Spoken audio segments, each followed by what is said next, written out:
Bueno, pues ya estamos aquí. Muchísimas gracias por acompañarnos. Buenas tardes, buenas noches, buenos días, dependiendo de la hora donde estén, porque hay gente que nos está viendo desde lugares de lo más extraños, de lo más inesperados. Se los agradezco muchísimo, por supuesto. Pues vamos a hacer nuestro streaming semanal, que hasta ahora no hemos fallado desde que decidimos hacerlo semanal. Muchas gracias a quienes nos apoyan con ideas, con difusión, recomendándonos, quienes nos apoyan económicamente, que como ustedes lo saben, lo siento por el anuncio, pero lo tengo que hacer.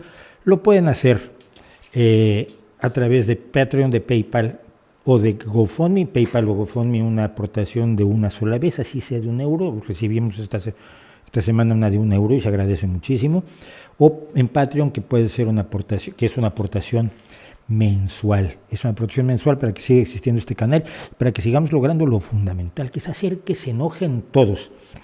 Con los cortes del streaming de la semana pasada, se enojaron los sionistas conmigo, se enojaron los antisionistas conmigo, se enojaron los supuestos defensores de los palestinos, que a los palestinos no los han visto más que en foto. Yo tengo amigos palestinos y amigos árabes, ellos no.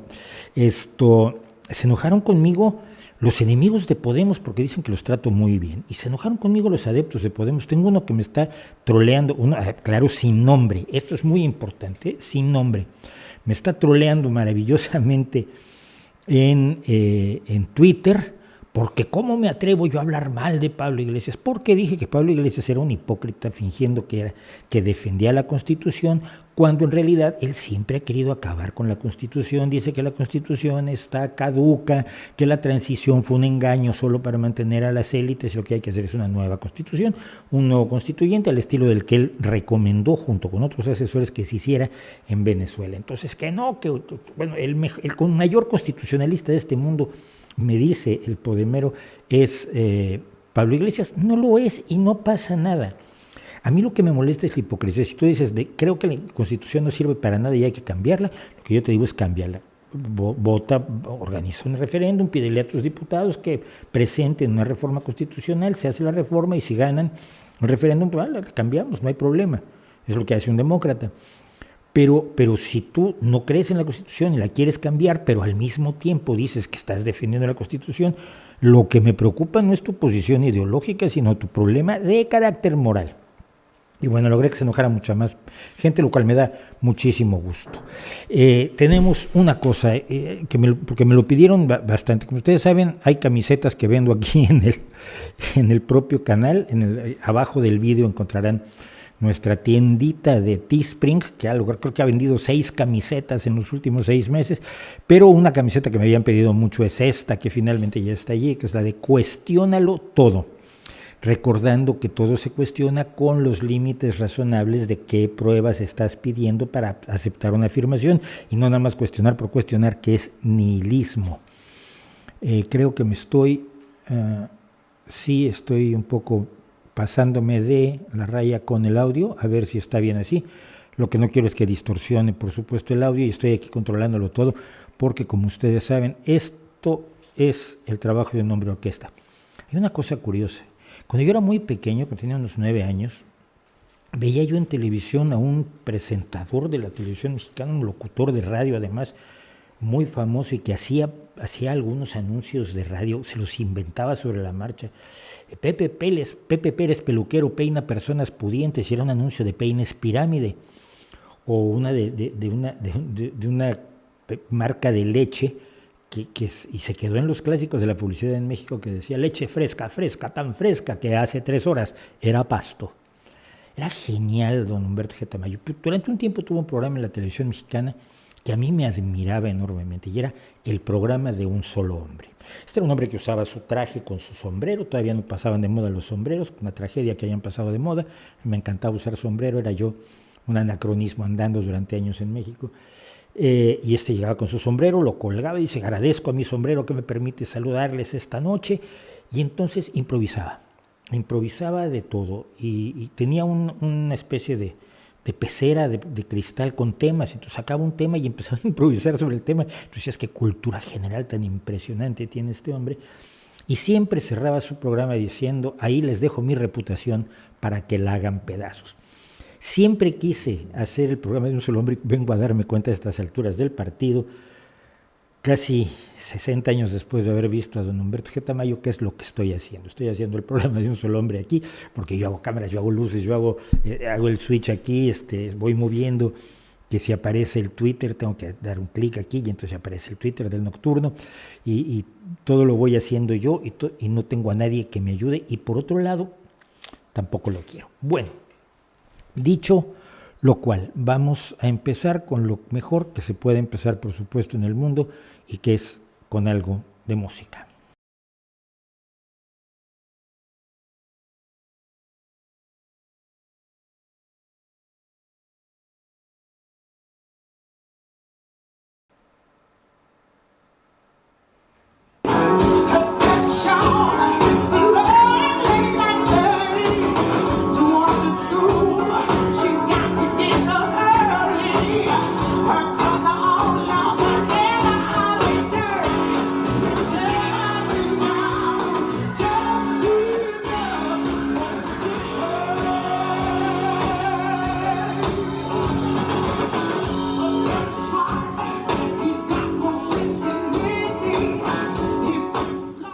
Si este streaming desaparece en este instante, es porque me acusaron. Pero bueno, esto lo tomé de la página de la cantante, compositora y bajista de la que quiero hablar hoy, que es Danielle Nicole. Esto estaba en su página como parte de su promoción, entonces supongo que para promoverla puedo usar esa canción junto con otros montones de canciones que tiene. A mí me gusta muchísimo el blues, es uno de los géneros a los que le tengo más cariño, de los géneros que más me entusiasman, de los géneros de los que más conozco un poco, sin para nada ser nunca un erudito musical, ni lo pretendo ser ni nada, pues soy un aficionado con entusiasmo del blues, desde el blues más clásico hasta lo que se está haciendo hoy, lo que está haciendo hoy una mujer joven como Danielle Nicole, y ella es para mí una de las mejores voces del blues que hay en este momento de la vida. Hay 2 o 3 voces también más muy impresionantes que me gustan, sobre todo de guitarristas como Joan Shaw Taylor o como Caroline Wonderland, pero no llegan a la expresividad, a la entrega además que tiene Danielle Nicole en todas sus presentaciones. No le he visto un video en el que sea fría, en el que sea que esté allí porque hay que estar y porque se va a cobrar una cantidad al final de la presentación en un pequeño bar. Ella toca en pequeños bares, no toca en grandes festivales. Es de los músicos que viven tocando en barecitos y más o menos ahí como pueden. Y ella alguna vez lo dijo, ¿no? Hace un tiempo, cuando fue en 2019, hace un par de años, la nominaron para el mejor álbum contemporáneo de blues por su más reciente álbum Cry No More. Y entonces ella se divertía muchísimo diciendo que iba a la escuela de los niños y decían, díganles a los 2 niños que su madre nominada para el Grammy está para recogerlos.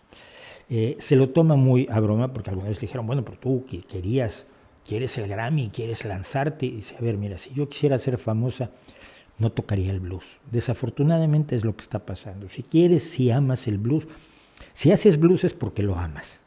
Y si amas el blues, pues, tus espacios de funcionamiento y tus espacios profesionales van a ser limitados.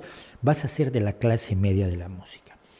Pero dentro de la clase media de la música, pocas voces tan apasionadas, tan entregadas como la de Danielle Nicole, que me recuerden su pasión a Janis Joplin, pero no en su timbre, porque todas las cantantes de blues luego les dan, yo quiero ser Janis Joplin. Mira, te explico. Nadie va a ser Janis Joplin, nunca. Janis Joplin hay una, fue la única, se acabó, adiós, bye bye, murió, fue una pena, ojalá estuviera viva hoy, que tendría 90 años Janis Joplin, pero decidió quitarnos a Janis Joplin en 1970 y no va a haber otra voz igual. Pero en cuanto a pasión y en cuanto a entrega del nivel de una Janis Joplin, de una Coco Taylor, está, de una Etta James, por cierto, pues está Danielle Nicole. Ella nació dentro del blues, su padre era músico de blues, sus hermanos son músicos de blues, y empezó ella un grupo con sus hermanos que se llamaba Trampled Underfoot, que ganaron el International Blues Challenge y por lo tanto pudieron empezar a viajar por el mundo. En 2015 lanzó su carrera en solitario, decíamos en 2019 fue nominada para el blues, álbum de blues contemporáneo mejor. Tiene 2 premios de la Blues Music Awards como artista femenina contemporánea y 2 veces como mejor bajista, no como mejor bajista chica, no como mejor bajista mujer, como mejor bajista del blues de ese año, además de 3 premios de la música independiente. Todo lo que ella tiene está en YouTube, como la mayoría de las personas a las que voy a recomendar yo por aquí.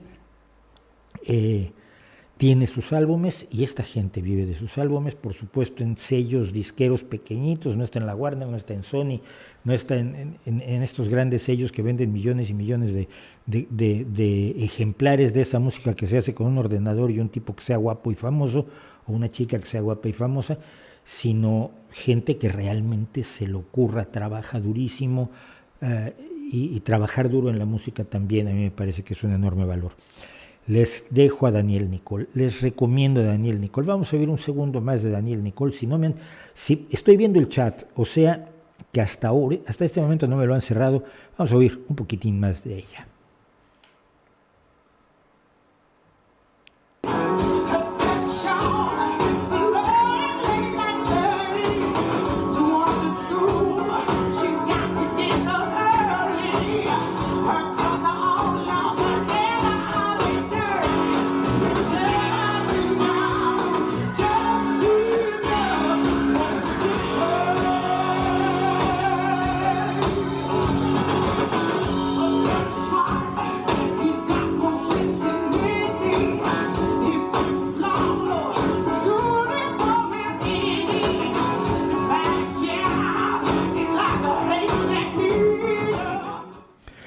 Bueno, pues dejamos a Daniel, pero les recordamos que allí la tienen Danielle con dos L's, dos L's y una E, o una L y una E, Daniel Nicol. Su apellido es Schnebelen, es esa familia de origen alemán, sus hermanos son también, originalmente eran los 3 hermanos Schnebelen, y ahora uno de ellos está tocando la batería con ella han tocado a los mejores bateristas del blues, por cierto, así que se las recomiendo enormísimamente.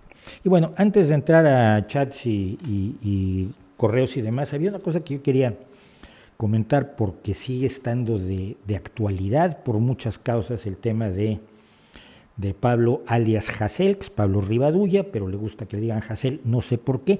Será por alejarse de su padre, que es un industrial millonario, y de su abuelo, que fue un general franquista, que vamos, todo el mundo tiene, yo insisto que uno no hereda culpas, y ciertamente no veo que se tenga que heredar, que tenga Pablo Rivadulla que heredar las barbaridades de su abuelo o de su señor padre. Pero el tema es que ha entrado a la cárcel y ha habido escándalos porque dijo que pues, él quería una celda para él solito, y luego la celda que le pusieron pues, era muy pequeña, quería una más grande, una suite.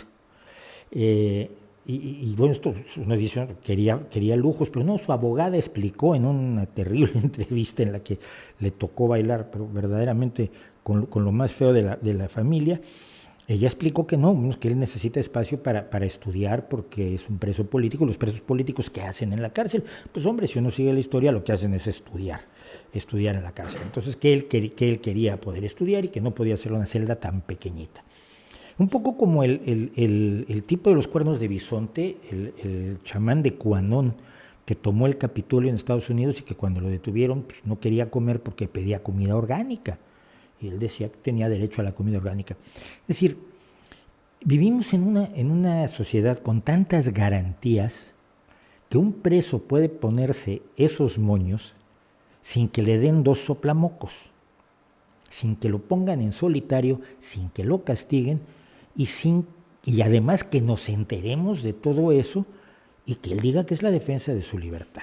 Eso fue una de las cosas que ha mantenido en el candelero el tema de Hasél. Y el otro es, por supuesto, el hecho de que mucha gente se ha tirado a la calle defendiendo su libre expresión y lo ha hecho rompiendo cosas, lo cual está muy mal. Es decir, yo estoy de acuerdo en las protestas pacíficas, pero no estoy de acuerdo en las protestas violentas, las haga quien las haga. Sobre todo porque quien paga, a quien le rompen la tienda, es a un pobre tendero, no es a estos millonarios a los que quieren cocinar y comerse. le rompen la tienda al pequeño que tiene su tienda donde pasa la gente y deshacen los coches de las personas que tienen aparcado su coche en la calle porque no tienen para pagar un aparcamiento, no tienen para alquilar un espacio de aparcamiento a salvo de los salvajes. Entonces los coches que queman y que vuelcan pues son los coches de la gente, la clase media baja, y entonces muchas veces de obreros, y entonces me da la impresión clarísima de que son imbéciles. Pero el problema es que es muy fácil rechazar todo esto, es muy fácil rechazar a Pablo Hasél y es muy fácil rechazar a los chicos, sobre todo muy jóvenes, a veces gente menor de 12 años, como hay informes, que se tira a las calles por esto. Rechazarlos es muy fácil, pero lo que es necesario es refutarlos.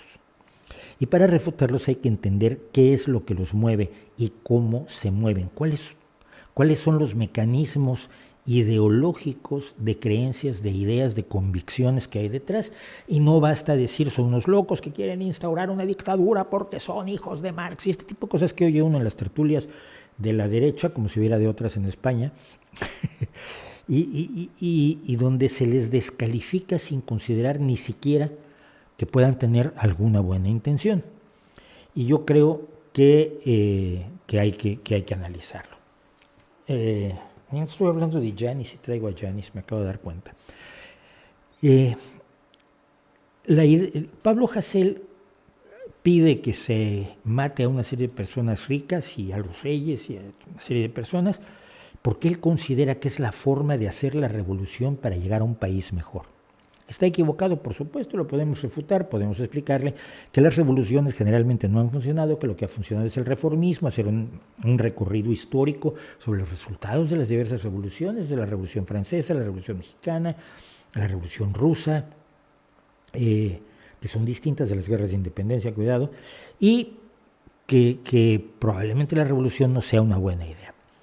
Las ideas marxistas-leninistas, y aquí vamos a entrar en otro lío, te dicen que la revolución es el camino de tomar el poder porque si no, los burgueses no van a entregar el poder por voluntad propia.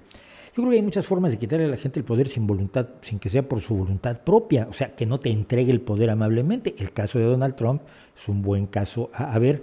Hay muchísimos otros casos que hemos visto a lo largo de la historia donde se puede quitar a alguien despreciable del poder sin que te lo esté entregando amablemente y sin que sea con el acuerdo forzoso de la totalidad de los poderes fácticos, y ejército, poderes económicos, iglesia, ideólogos sociales, etcétera, etcétera. Es decir, hay formas de hacer las cosas y el amor, la glorificación de la revolución ha sido un error que creo que ha sido muy común. Pero eso es lo que los mueve. Los ideales de Pablo Hasél en gran medida yo los puedo compartir. Es decir, él cree que lo que está haciendo y lo que está proponiendo y por lo que está luchando como revolucionario que dice que es por una sociedad mejor donde la gente viva en mejores condiciones, donde no haya pobreza, donde no haya hambre, donde haya oportunidades iguales para todos, oportunidades de desarrollo individual. Hasta ello puedo estar totalmente de acuerdo con él, pero por supuesto, Pablo, señor Rivadulla, vamos, hagámoslo. Es en los mecanismos y en el cómo donde tenemos que estar en desacuerdo. Yo conozco a mucha gente de los partidos comunistas extremistas de España y conocí a mucha gente de los partidos comunistas extremistas de México, los trotskistas de la Cuarta Internacional, etcétera, etcétera. Sé cómo piensan y sé que no son la caricatura que nos ofrecen aquellos que solo se interesan en rechazarlos y no en refutarlos. Y yo, por una u otra razón, publicidad bien puesta, por una u otra razón, desde que tengo 17 años estoy tratando de refutarlos y no solamente rechazarlos. Refutarlos porque finalmente en la construcción de un mundo mejor necesitamos estar todos, o la mayor cantidad de nosotros posible, y eso puede incluir a muchos de ellos. Hay mucha gente que con los años cambia, afortunadamente los que están mal son los que no cambian. Decía Willy Brandt, un socialdemócrata de pro, que a veces se requiere más valor para cambiar de opinión que para defender la que uno ya tenía antes. Y es cierto, pero hay muchas personas que cambian. Y entre ellos están muchos de los jóvenes que se han tirado a la calle porque quemar cosas es guay, porque estás haciendo la revolución. Y en su cabeza lo que hay es, así comienza el levantamiento de la clase obrera que va a llevar como consecuencia el derrocamiento del sistema actual para la instauración de un sistema mucho mejor.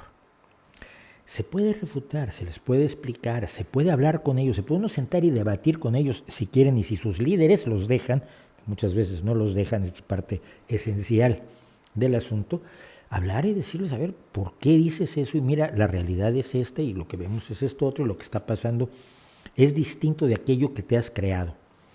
La dictadura del proletariado nunca ha funcionado, la planificación centralizada de la economía es una barbaridad, no todo empresario es malo de caricatura, no todo policía es bastardo, Acab, all cops are bastards, todos los policías son bastardos, que gritaba Íñigo Errejón, ese Íñigo Errejón que ahora quiere presentarse como el gran modelo de la moderación. O cuando Pablo Iglesias aplaudía a un chico que en una manifestación veía a un policía en el suelo y lo cosía a patadas. Y él decía, yo estoy orgullosísimo de ese chaval. Y tú lo ves y dices, yo no. Yo creo que ese chaval está muy despistado y sería bueno tomarlo de la mano y decir, a ver, ven acá, te voy a explicar por qué no tienes que patear a un policía en la calle.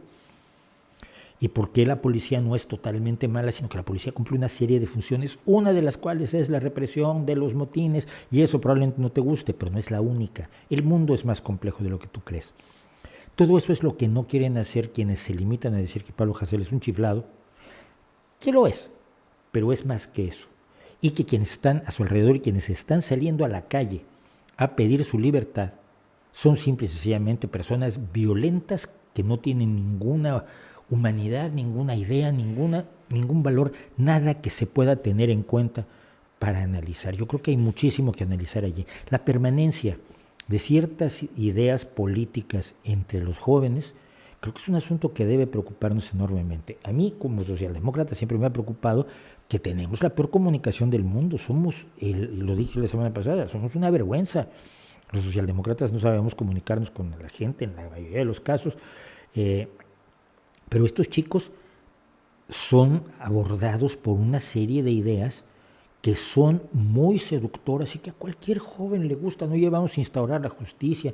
Hay gente pobre. No es cierto que hay gente pobre. Sí hay gente pobre.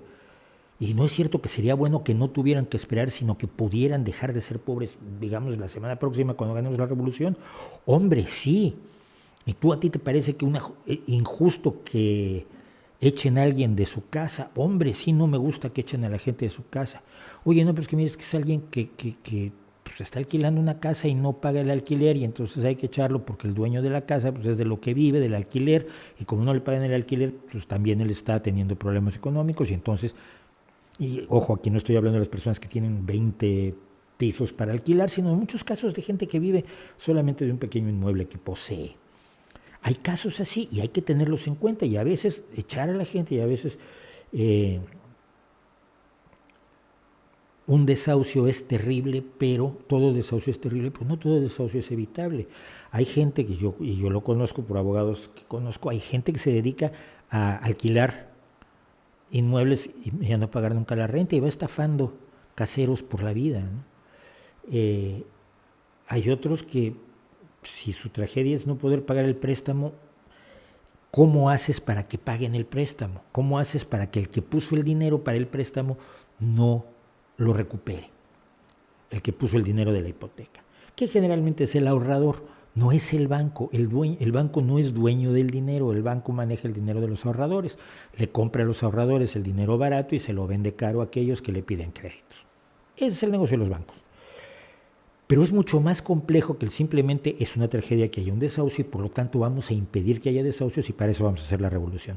Y es un poco lo que decía, sintiéndose heroína a su manera, la abogada de Pablo Hasél en esa lamentable entrevista que dio. Creo que es necesario, y es una pena que los medios de comunicación españoles otra vez no profundicen en esto, se queden en la defensa ciega, como dijo Pablo Echenique, es que hay que tener la cabeza totalmente desbordada, que son jóvenes antifascistas. Y dices, ¿qué quieres decir? ¿Que el gobierno español es fascista? Te recuerdo que tú estás dentro del gobierno español, Pablo Echenique, y tu jefe, tu líder, ese hombre al que tanto quieres, que es Pablo Iglesias, es el vicepresidente segundo de gobierno. No puedes decir que es un gobierno fascista a menos que tu ignorancia sea tal que no sepas lo que es el fascismo, porque el fascismo de verdad es un animalito horroroso, verdaderamente aterrador y en el cual tu vida no valdría un pimiento. Entonces no puedes llamar jóvenes antifascistas a quienes cometen estos actos, aunque su motivación sea creer que están peleando con un fascismo imaginario. Ahora Pablo Echenique luego parece que unos 4 días después cambió y dijo que no, que condenaba los disturbios. ¿En qué quedamos? Entonces está llegando al punto desde el que yo empecé. Es legítimo manifestarse pacíficamente, pero no es legítimo romperle las cosas a los vecinos. Creo que los medios de comunicación deberían profundizar en esto, creo que no lo están haciendo, creo que están polarizando, están jugando al populismo y esto no le sirve a nadie. No le sirve absolutamente a nadie. Y luego se aprovecha esto desde fuera. El otro día leí ahí una crónica de Russia Today. El Russia Today es RT, Actualidad RT, que es el portavoz oficial del gobierno de Putin, diciendo que Pablo Hasél entraba a la cárcel porque había dicho que el rey emérito, que el Borbón era un ladrón. Esto no es cierto. Él entró por exaltación del terrorismo, por apología del terrorismo que cometió en una época en la que ETA ni siquiera se había desbandado. La ley está allí, si él decidió romperla, quiere ser un héroe, está muy bien. Pero entonces si rompes una ley, que es una ley injusta, que es una ley contra la que yo estoy y contra la que estamos todos de acuerdo, pero si no la respetas y vas a pagar con la cárcel, vas a la cárcel calladito y haces tu trabajo de mártir. Pero pero no puedes decir que defiendes tu libre expresión cuando en realidad lo que estás haciendo es violentar una ley. Que hizo injurias a la corona, otra ley estúpida, sí, le impusieron una multa. Que hizo injurias a las instituciones del Estado también, sí, le impusieron otra multa. Pero a la cárcel entró por apología del terrorismo. Y yo no sé si yo, estando en contra de que existe el delito de apología del terrorismo, no voy a simpatizar con alguien que hace apología de una organización como ETA, que mató un montón de personas inocentes, y donde además los que defienden a ETA no pusieron muertos, pero los de izquierda, como yo, del Partido Socialista, pues pusimos un montón de muertos, incluso muchos que no eran ni siquiera grandes líderes del partido.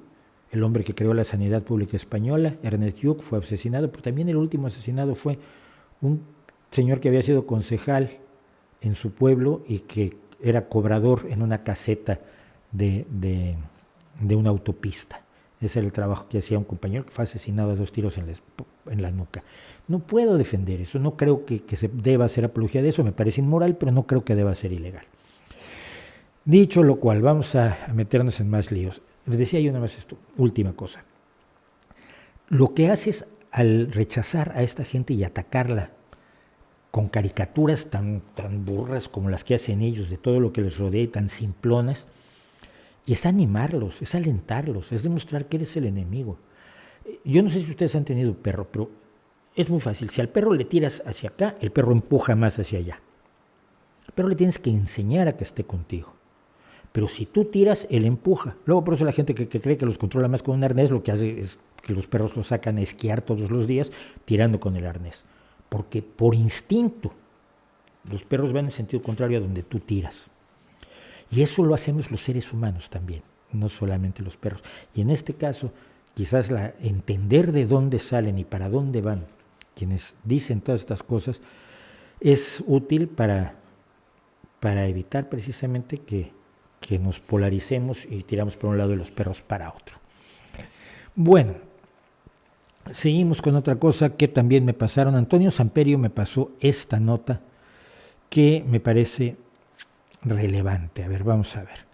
Dice López Obrador, que es el presidente de México, pide que limpien las cosechas a machetazos, pide sustituir el glifosato por machetes. Glifosato es el enemigo número 1 de la directora del Consejo Nacional de Ciencia y Tecnología, María Elena Álvarez Bullarroces, quien ha logrado que México prohíba el glifosato. El glifosato es un herbicida que se necesita en la agricultura, que es el más seguro de todos los herbicidas que hay. No lo digo yo, lo dicen por supuesto los expertos en agronomía, en agricultura, algo de lo que por supuesto ni Álvarez Bulla ni López Obrador tienen idea. La gente que sabe del asunto, que sabe del tema, sabe que son necesarios los herbicidas y los insecticidas y los fungicidas para no perder las cosechas. Y saben que el más seguro de todos los herbicidas que se ha creado hasta la fecha es el glifosato. Sigue siendo un veneno, de allí el sufijo sida, que significa asesino. Plaguicida, mata plagas. Herbicida, mata hierbas. Fungicida, mata hongos. Gilipollicida, no, eso es otra cosa. El tema es, pues, que en el camino del neoprimitivismo que está imperando en México, por desgracia, se ha proclamado, se ha decretado que los campesinos dejen de usar glifosato y si quieren que no haya hierba mala, que usen otros procedimientos que sabemos que son o más peligrosos o más caros o más problemáticos y menos eficientes. Lo digo porque en Europa, por ejemplo, se trató de usar vinagre, empezaron en ciertos municipios, empezaban a oler todos los jardines a ensalada, hasta que se descubrió que el vinagre no era tan bueno como creían aquellos que habían dicho que había que prohibir el uso del glifosato. El gran argumento contra el glifosato fue que es de Monsanto, sabes que tú dices Monsanto y ya el argumento está terminado. Lástima que desde hace 21 años, desde el año 2000, el glifosato es de patente libre, o sea, se le agotó la patente a Monsanto y lo fabrican cientos de empresas que ahora no podrán vender nada en México. Y la ocurrencia de López Obrador fue, bueno, hay que volver a trabajar con machetes y tarpalas, que son las coas, son estas palas de punta recta que se usan para destruir, o se usaban en tiempos anteriores para destruir la mala hierba. Y crear empleos falsos con machetes y tarpalas. Hay un neoprimitivismo en esta que no es izquierda, en esto que hace López Obrador. Alguien me está preguntando en el chat, ¿qué ideología tiene López Obrador? Ninguna. López Obrador es un populista que está centrado en sí mismo. Él cree que sus ocurrencias son las ideas que salvarán a México. Tiene ocurrencias distintas todos los días. Si tú vas y estudias, por ejemplo, el proyecto de nación con el que llegó a la presidencia en México, ocurren cosas de lo más curiosas con ese proyecto de nación. Por ejemplo, al principio anuncia el apartado de ciencia, pero luego no lo redactaron y no está allí dentro, ¿no? Y se ve que cada trozo le encargó a alguien más que lo redactara y hay 50 manos allí, pero son totalmente incoherentes. Pero da igual porque no se está poniendo en práctica. Lo que se está poniendo en práctica es lo que se le va ocurriendo todos los días a López Obrador en las larguísimas conferencias de prensa que da todos los días en la Ciudad de México. Es muy grave el rechazo a la tecnología, es muy grave el rechazo a la ciencia, porque mirar hacia atrás es algo que no puedes hacer cuando tienes una población del presente, cuando tienes una ciudadanía del presente, cuando tienes una sociedad del presente. Hay muchos elementos del neoprimitivismo en México que son preocupantes. El rechazo a los transgénicos, por supuesto, que ya he dicho que condena a los campesinos a no ser competitivos, ya que México sigue importando el 30 y tantos % de su maíz todos los años de productores de Estados Unidos que plantan maíz transgénico porque es mejor. Y decir voy a usar algo peor porque es tradicional en vez de usar algo mejor porque es tecnología, es ciencia occidental, como dice la directora del CONACYT, pues a mí me parece gravísimo. Limpiar las cosechas a machetazos solo lo puede decir una persona que en su vida ha estado cerca de una parcela cultivada. Mi experiencia es mínima, pero es una experiencia. Yo he piscado maíz, yo he trillado frijol con 2 mulas, lo que es poner un sustrato, en México de petate que se llama, poner la cosecha de frijol alrededor de un palo, atar las 2 mulas al palo y luego arrear a las mulas para que caminen sobre el frijol, para que lo trillen, para que le quiten la cáscara y para que destruyan la mitad del frijol, que por supuesto roto a la mitad se vende a precios mucho más bajos que quienes trillan el frijol utilizando mecanismos, maquinaria que no rompe el frijol. Y yo estuve una mañana alguna vez trillando frijol con una recua de mulas diciendo, Dios mío, esto de trabajar en el campo es horroroso, es difícil, es agotador, es inhumano. Todo lo que pueda reducir el trabajo de quien está en el campo es bueno, pero no a ojos del gobierno mexicano. Y eso me parece enormemente alarmante. Y bueno, con eso ya agoto ese tema que también me preocupaba.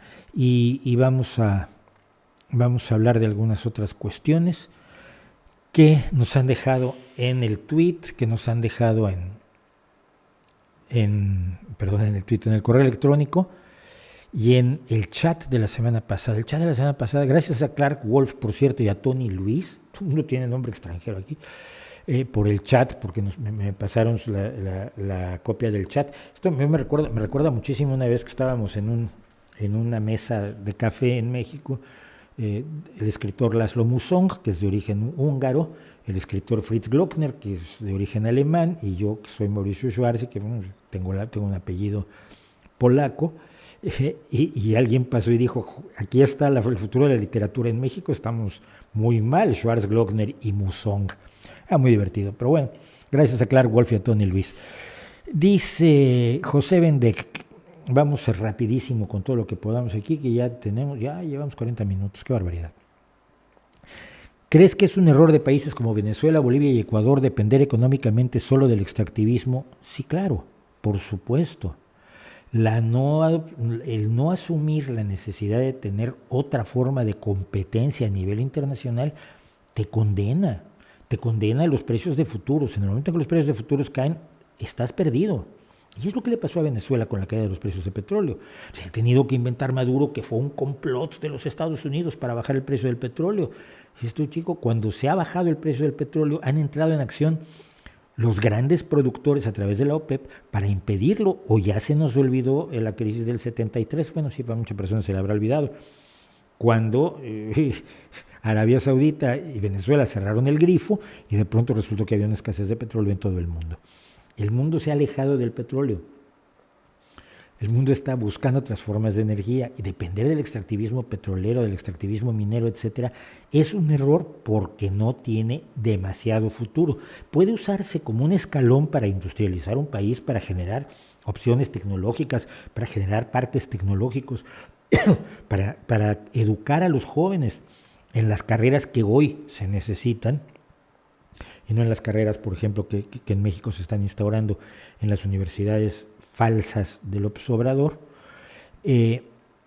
pero quedarse allí sin mirar hacia el futuro es propio de personas cuya ignorancia me abisma, ¿no? Porque es evidente, las minas se agotan, y que las minas se agotan no lo sabemos esta semana.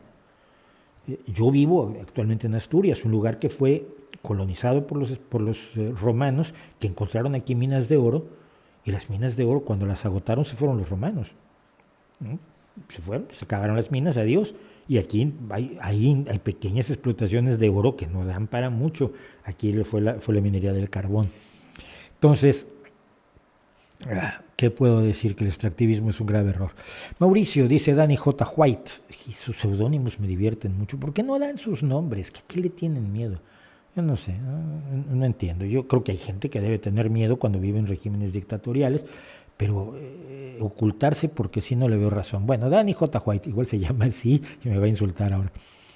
Hace unas semanas un pope de la Iglesia Ortodoxa rumana ahogó a un niño en un bautizo. Si han visto los bautizos de la Iglesia Ortodoxa, son brutales, porque a los niños se les mete en la pila bautismal de una manera violentísima. Dice el patriarca que no cambiaría el rito ni en 1000 años. ¿Qué te parece? Normal. El rito es más importante, el niño está en el cielo, ¿a ti qué te importa? La lógica de esta gente no es una lógica a la que le puedas aplicar ningún nivel de racionalidad. El niño está en el cielo. Si el rito ha sido siempre así y Dios dictó que el rito fuera así, si el niño murió es porque Dios lo quería, Dios lo necesitaba a su lado, Dios lo llamó para acompañarlo. Entonces, ¿quién eres tú para contravenir las disposiciones de la deidad? Es así como se mantienen los rituales, siempre rituales totalmente absurdos, rituales totalmente ridículos, rituales muchas veces peligrosos. Entonces, me parece lo más normal. El problema es que exista todavía una iglesia ortodoxa y que haya gente tan engañada que vaya a bautizar a sus hijos ahí.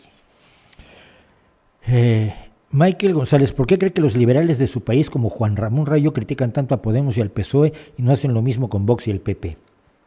Esta semana me peleé con Juan Ramón Rayo por Twitter. En su intento por pasarle al Estado la responsabilidad del desastre eléctrico en Texas, desastre eléctrico que se debió a que Texas está totalmente desregulado el mercado, y entonces tú le puedes ofrecer a la gente todo tipo de productos sin que haya ninguna protección al consumidor. Uno de esos productos era trasladarte el precio al mayoreo. Entonces pagabas un poco más barata la electricidad que tus vecinos si contratabas con los que te lo vendían a precio de mayoreo. El problema es que cuando hay un desastre, como el de la helada en Texas, donde las tuberías de gas no han sido preparadas para funcionar en clima frío y por lo tanto se bloquea el gas, se bloquea el aceite, se bloquea la forma de producir electricidad y la electricidad alcanza precios absolutamente ridículos, se lo trasladas al consumidor. Y hubo gente que estuvo pagando cuentas mensuales, facturas mensuales de la electricidad de $5,000, $10,000 y el más alto que yo conozco de $16,500. Y entonces eso es un problema de que el mercado se liberó demasiado, se desreguló en exceso y debería haber una intervención estatal que evite este tipo de atrocidades. Entonces Juan Ramón Rayo estaba desesperadísimo tratando de demostrar que la culpa la tenía el Estado y encontró un documento de la Organización de Energía de Texas diciendo que se quitaba el límite inferior porque tiene límites inferiores y superiores el coste de la electricidad, que quitaba el límite inferior porque era absurdo que el límite inferior estaba tocando el límite superior. Es decir, como se calcula esto, no se decide por decreto. En los cálculos el límite inferior estaba aproximándose al límite superior, que son $9,000 por megavatio hora. Y entonces que se anulaba el límite inferior, el límite inferior sería el que ustedes quieran. Y él lo interpretó como que estaban ordenando que se cobrara $9,000 el megavatio hora. Y así lo publicó. Yo dije, esto es completamente falso, es que no dice eso. Y él me insiste, sí lo dice, pero mírate, pero aquí está el párrafo donde dice que no está obligando a nadie. No, sí, obligó a todos a que cobraran así. Bueno, entonces si obligó a todos, ¿por qué solo unos pocos que ya estaban abusando de sus clientes, solo unos pocos cobraron $16,500 de electricidad de un mes? ¿Por qué no lo hicieron todos si estaban obligados? Ya no quiero hablar contigo, y se me fue. ¿Por qué? ¿Por qué son como son, Juan Ramón Rayo? Porque no es liberal. Los libertarianos gustan de presentarse como liberales. Mira, liberal es Obama. Libertarianos del rollo que va entre el anarcocapitalismo y el minarquismo, estos detalles, son pequeñas sectas dentro de la religión liberal, de la religión libertariana sobre todo. Los libertarianos no les gusta decir que son libertarianos, que quieren reducir el Estado a su mínima expresión y que creen que el egoísmo es bueno. En pocas palabras, como en la película Wall Street, ¿no? Y entonces se fingen liberales. Hay mucha gente de ultraderecha, defensora de Donald Trump, que en España se vende como liberal, y tú dices, pues ¿de dónde? ¿De dónde vas a ser liberal tú si eres un ultraconservador más cercano a la ultraderecha racista cucuxclanesca que a un liberalismo de gente decente? Porque el liberalismo está lleno de gente decente, simplemente cree más en el mercado de lo que podría yo creer jamás, pero que no tiene esta idea doctrinaria de que mientras más mercado siempre va a ser mejor y que la libertad absoluta del mercado va a resolver todos los problemas de una sociedad. No puede ser. El mercado tiene limitaciones y esas limitaciones las debe suplir el Estado.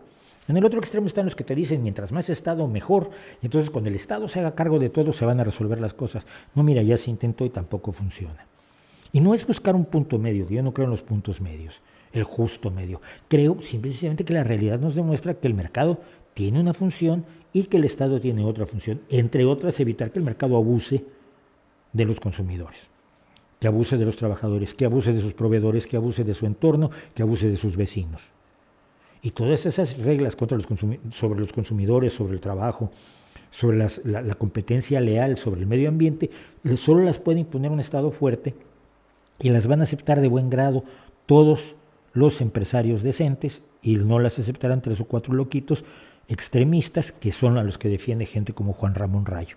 Entonces, para él podemos y el Partido Socialista, e incluso la versión original de Ciudadanos, que eran liberales sociales, se han movido mucho a la derecha, eran el enemigo. Para él el Vox y el PP y Vox son lo más cercano a lo que es su verdadera ideología, pero se vende como liberal. Hay mucha gente en el PP que se dice liberal y que cuando tú analizas lo que han dicho a lo largo de su vida dices, pero por favor, estás mucho más cerca de Heinrich Himmler que de Adam Smith. Pero bueno. Este me gusta, va rápido. Agustín Pérez, que hay acerca de un objeto supuestamente alienígena llamado The Dark Knight, el Caballero Negro, el Caballero Oscuro, que estuvo dando vueltas alrededor de la Tierra, muy cerca, sí estuvo en el espacio un tiempo. Era una manta térmica que se desprendió de una nave espacial, y la manta térmica, está demostradísimo que era la manta térmica, y claro, veían la manta térmica, se veía en fotos y se veía en videos y se veía en todos lados. Era una manta térmica que se desprendió y punto, ¿no? Pero bueno, los chifladitos siempre llevan las cosas a un extremo y me divierten mucho. Óscar Arenas, entre Limbaugh y Gingrich, ¿quién tiene más peso en la degradación del Partido Republicano? Limbaugh, indudablemente. Newt Gingrich es un elemento, pero es un elemento más dentro de la maquinaria interna del Partido Republicano. Rush Limbaugh siempre estuvo fuera. Siempre estuvo promoviendo sus ideas fuera. Lo que hizo fue promover que sus ideas extremistas se fueran apoderando del Partido Republicano, a través de gente como Newt Gingrich o Paul Ryan o gente por el estilo, pero el gran impulsor ideológico fue sin duda alguna Rush Limbaugh. Óscar Arenas, ¿cuál es tu opinión de la ley trans en España? No es una ley muy tabula rasa, es una ley que hay que discutir y hay una ley que hay que debatir. Yo he escuchado los argumentos de las feministas, de las feministas tradicionales, digamos, las feministas no posmodernas, las feministas no identitaristas, y tienen elementos que sin duda alguna deben ser tenidos en consideración. Y he escuchado a personas trans que dicen que no están de acuerdo con esa ley, que no les parece que ciertas igualaciones sean sanas a la larga. Lo cual no significa en ningún momento negarle ningún derecho a personas trans. Por favor, que yo tengo queridísimos amigos trans que merecen todos los derechos, pero no se pueden dar derechos especiales a nadie por su identidad. Ese es probablemente el problema. Darle derechos especiales a alguien porque asume una determinada identidad. Es como si yo mañana digo que soy perro y quiero que me guarden en una protectora. Es un ejemplo exageradísimo, lo sé, pero si yo pido que me guarden en una protectora porque soy perro, me dirían, no puedes, o sea, no porque tú asumas una identidad determinada adquieres ciertos derechos. Pero esto no quiere decir que la identidad de las personas trans sea falsa, ni mucho menos. Se trata simple y sencillamente de diferenciar aquello que no es exactamente igual. Y creo que no se ha hecho porque la visión de Podemos y la visión del Ministerio de Igualdad, por desgracia, que está en manos de gente que es posmoderna, identitarista y está dentro del rollo de la política de identidades, que sale de Estados Unidos, además que no sale de la interpretación clásica del marxismo, está en esa lógica y no está dispuesto al debate. Incluso están atacando a otra ministra porque dice que en las condiciones actuales, al no ser garantista la ley, no se puede tramitar. Entonces han montado un ataque brutal contra ella, dos ministros peleándose. Esto es totalmente absurdo, eso se debería resolver en el Consejo de Ministros, pero cuando está tan ideologizado, por lo visto no se puede. Yo creo que debe debatirse absolutamente todo, y debe debatirse al nivel más profundo y más serio posible. Hay cuestiones que son preocupantes, hay posibilidades que son alarmantes o no. Si las hay, por escasas que sean, deben ser tenidas en consideración en una ley. Y decir esto, por supuesto, a mí me va a hacer que me llamen de todo porque no se me invita al debate.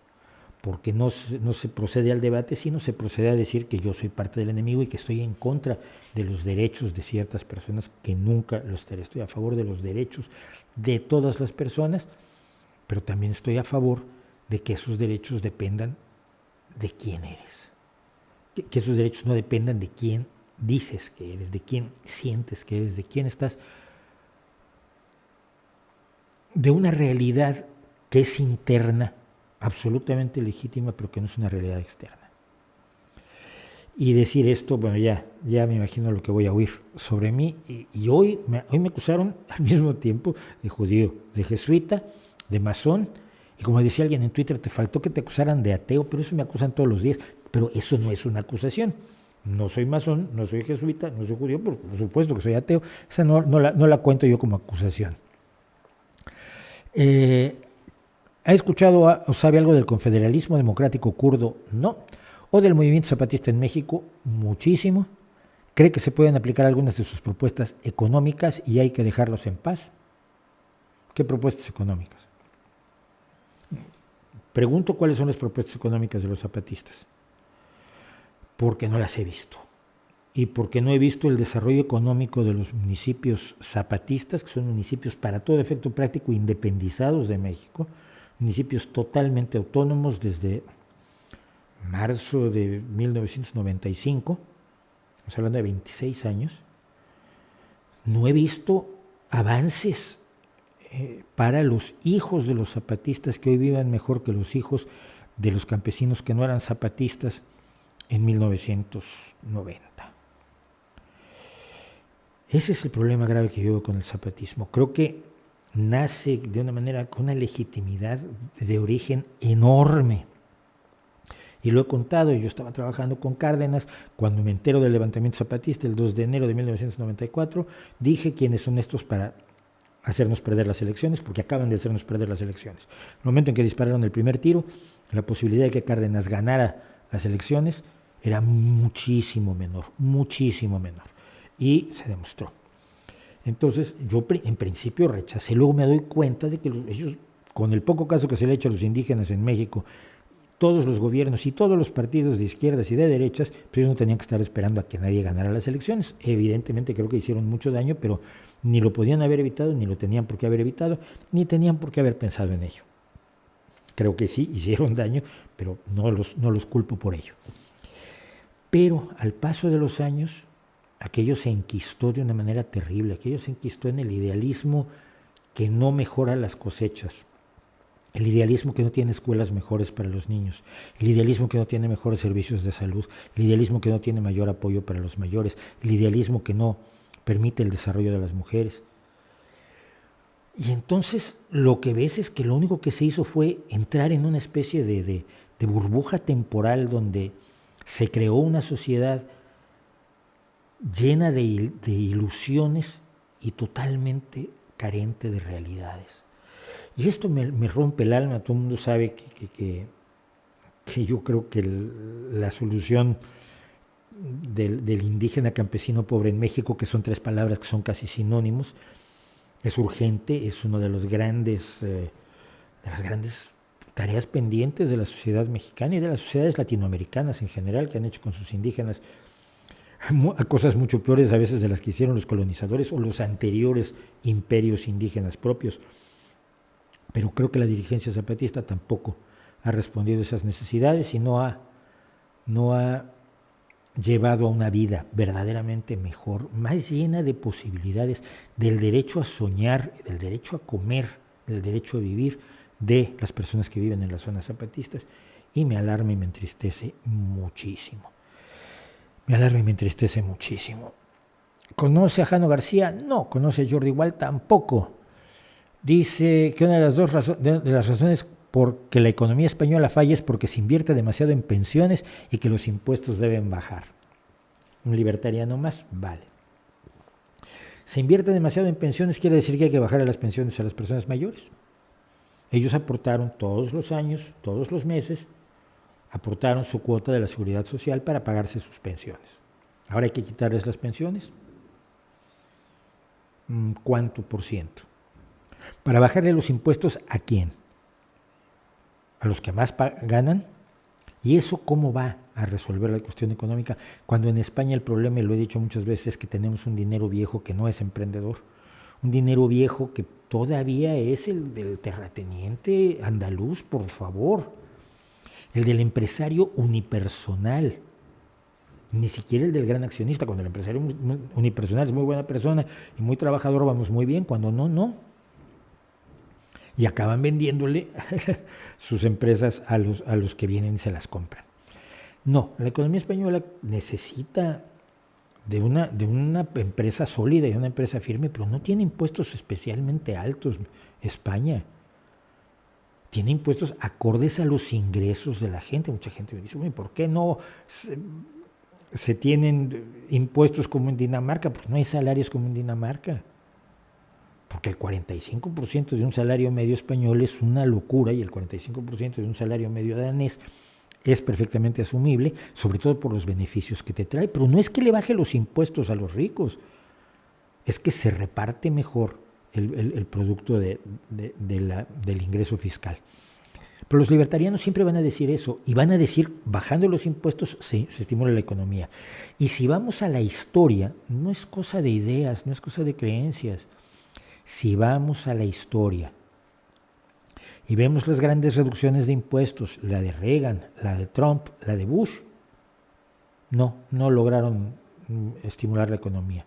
Es un mito y por lo tanto seguir con él pues es de gente que tiene creencias ciegas.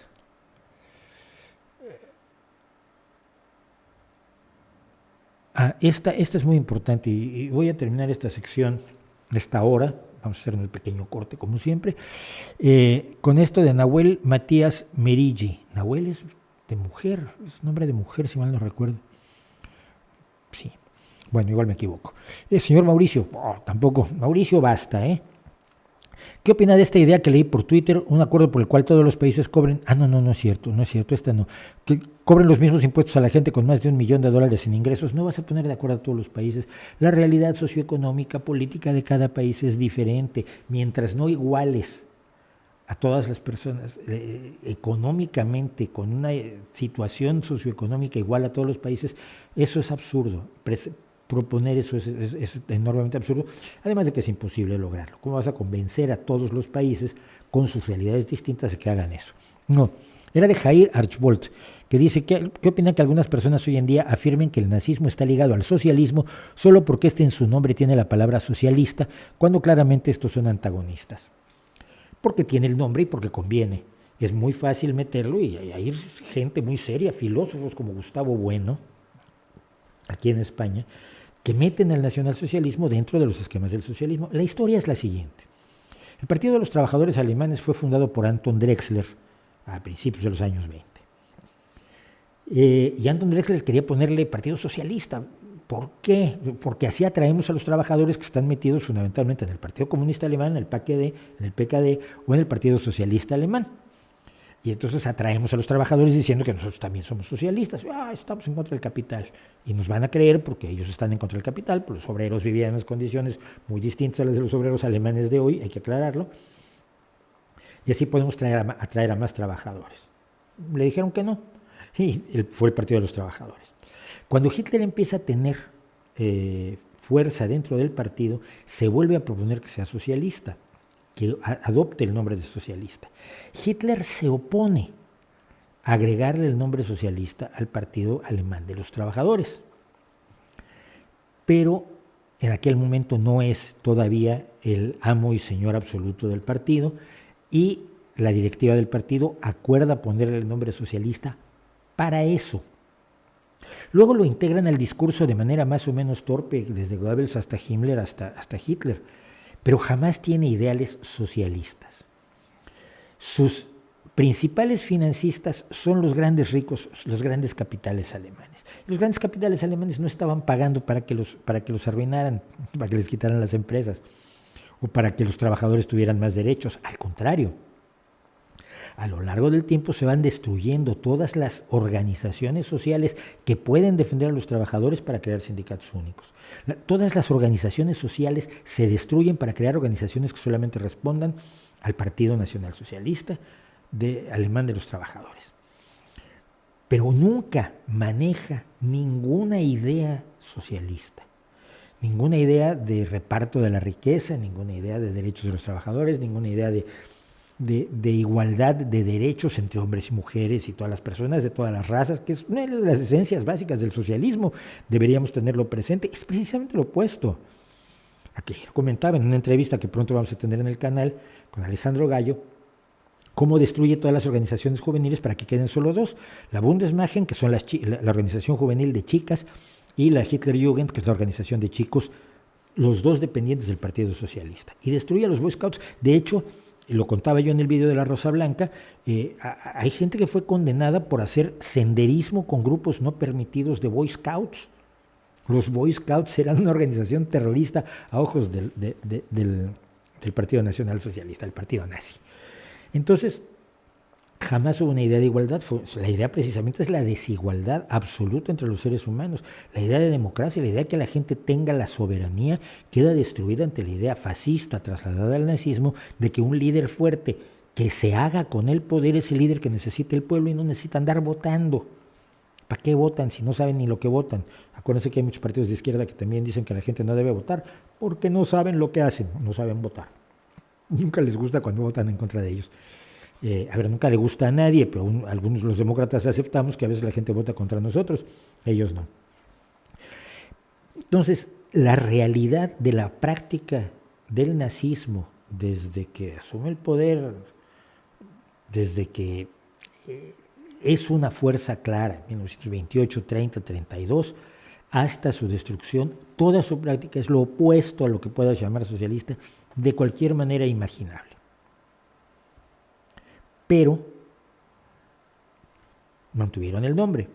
Y al mantener el nombre le dan a los que hoy estarían más cerca del nazismo que del socialismo, acusar al socialismo de haber sido de alguna forma la caparazón dentro de la cual también se forjó el nazismo. Toda la ideología nazi, y por favor lean Mi lucha, yo ya lo leí, es aterrador, no tiene absolutamente nada que ver con lo que podemos creer los socialistas, por equivocados que estemos. Pero no tiene absolutamente nada que ver. Y volvemos en unos segunditos, como siempre.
Bueno, estamos de regreso. ¿Saben ustedes por qué las películas duraban habitualmente 90 minutos?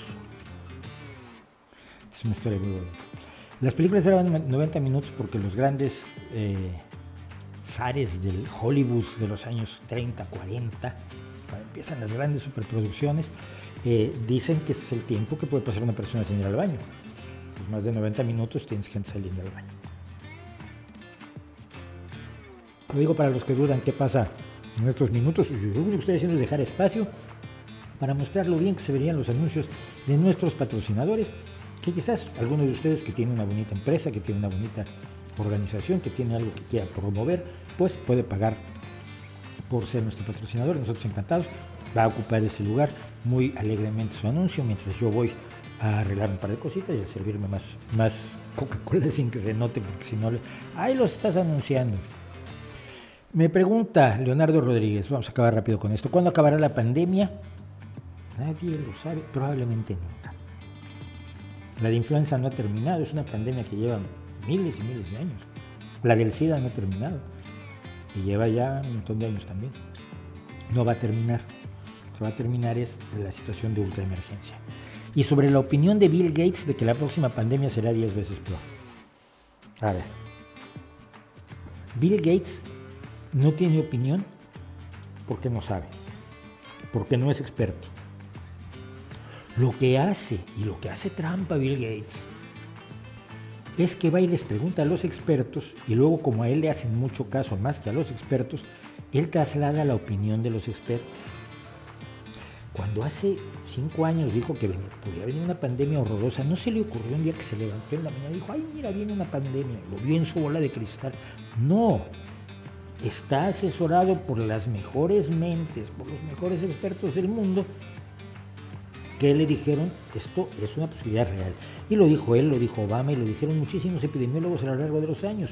Todo el mundo se acuerda de Bill Gates porque es famoso, pero no es la opinión de Bill Gates. Y si Bill Gates cree que la próxima pandemia será 10 veces peor, es muy probable que así sea, porque de hecho esta pandemia es mucho menos grave de lo que algunos preveían que podía ser, que podía parecerse más a la epidemia del SARS o del MERS, que afortunadamente fue contenida a tiempo. Pero una pandemia puede ser muchísimo más letal, muchísimo más contagiosa, muchísimo más brutal de la que estamos viviendo ahora. Eso te lo dice cualquier epidemiólogo, cualquier estudiante de epidemiología. Pero se lo atribuimos a Gates porque viene bien. Y bueno, este me gustó por algún acaso extraño, ese Guillán Padrón. Mauricio, ¿qué opinas de lo que dijo la europarlamentaria irlandesa Claire Daly? No sé qué dijo, la verdad. Muchos países reivindican la libertad de expresión, de manifestación y critican las condenas que se aplican a Navalny, pero hacen lo mismo en su país. A ver, vamos a ver si hacen lo mismo que en el caso de Navalny. Por ejemplo, Pablo Hasél por sus letras. No, Pablo Hasél fue por sus letras y por unos tweets. Y el contenido de esos tweets que violenta la ley existente, que es una ley mala, que es una ley injusta, que es una ley inadecuada, que es una ley que hay que cambiar, pero que mientras no se cambie, la tienes que respetar, porque si la infringes... O sea, no se inventó una ley para encarcelar a Pablo Hasél. No se inventaron cargos. De hecho, hubo un juicio en forma que no tuvo Navalny. Y vuelvo a decir, Navalny es un tipo de derecha, pero tiene derecho a no ser perseguido por sus ideas. Julian Assange por revelar crímenes de guerra. No, mira, Julian Assange no fue detenido por revelar crímenes de guerra. Originalmente él huyó porque se lo iban a llevar a su país porque tenía acusaciones de 2 violaciones, de 2 faltas sexuales graves, según sus acusadoras. Y lo que él decía sin demostrarlo es, si me llevan para allá, mi país me va a entregar a Estados Unidos y allí me van a meter a la cárcel por espía. Porque lo que hizo fue espionaje, se llama espionaje. Y ningún país permite que los espías salgan de rositas. O sea, incluso la militar que le pasó la información a Snowden pasó años en la cárcel, fue liberada, se entendió mucho, pero no hay ningún país que tú lo espíes y te diga qué bueno eres, qué lindo que usaste tu libertad de expresión. El caso de Assange, además, lo he comentado, sus revelaciones costaron vidas y él ha demostrado un absoluto desprecio a las vidas que costaron sus revelaciones. Y todo lo que reveló Assange no ha cambiado absolutamente nada.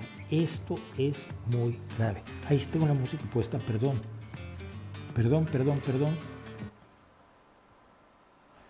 pensé que la había quitado, pensé que estaba en la diapositiva de ahora volvemos. Mil disculpas por estar con la música. Bueno, Claire Grady, esta es la mejor, ya después de Pablo Hasél, que no es por sus letras, y Julian Assange por revelar crímenes de guerra, no, es por otras formas de espionaje que hizo, poniendo en riesgo a personas que trabajan en la inteligencia de Estados Unidos. Pues estar en desacuerdo con la inteligencia de Estados Unidos, pero si los matan no es bueno. Y Claire Grady por su activismo contra las armas nucleares. Suena muy bonito. Alguien se opone a las armas nucleares y lo meten a la cárcel porque sus ideas no le gustaron al poder malvado fascista. No, mira, Claire Grady se metió en una base de submarinos nucleares, allanó una propiedad gubernamental, rompió y pintarrajeó propiedad del gobierno estadounidense, que es propiedad de todos los contribuyentes de los Estados Unidos.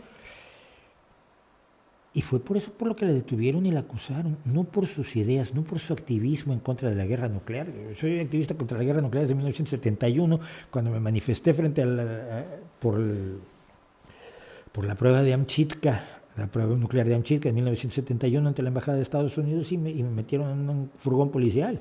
Y tenía yo 16 añitos.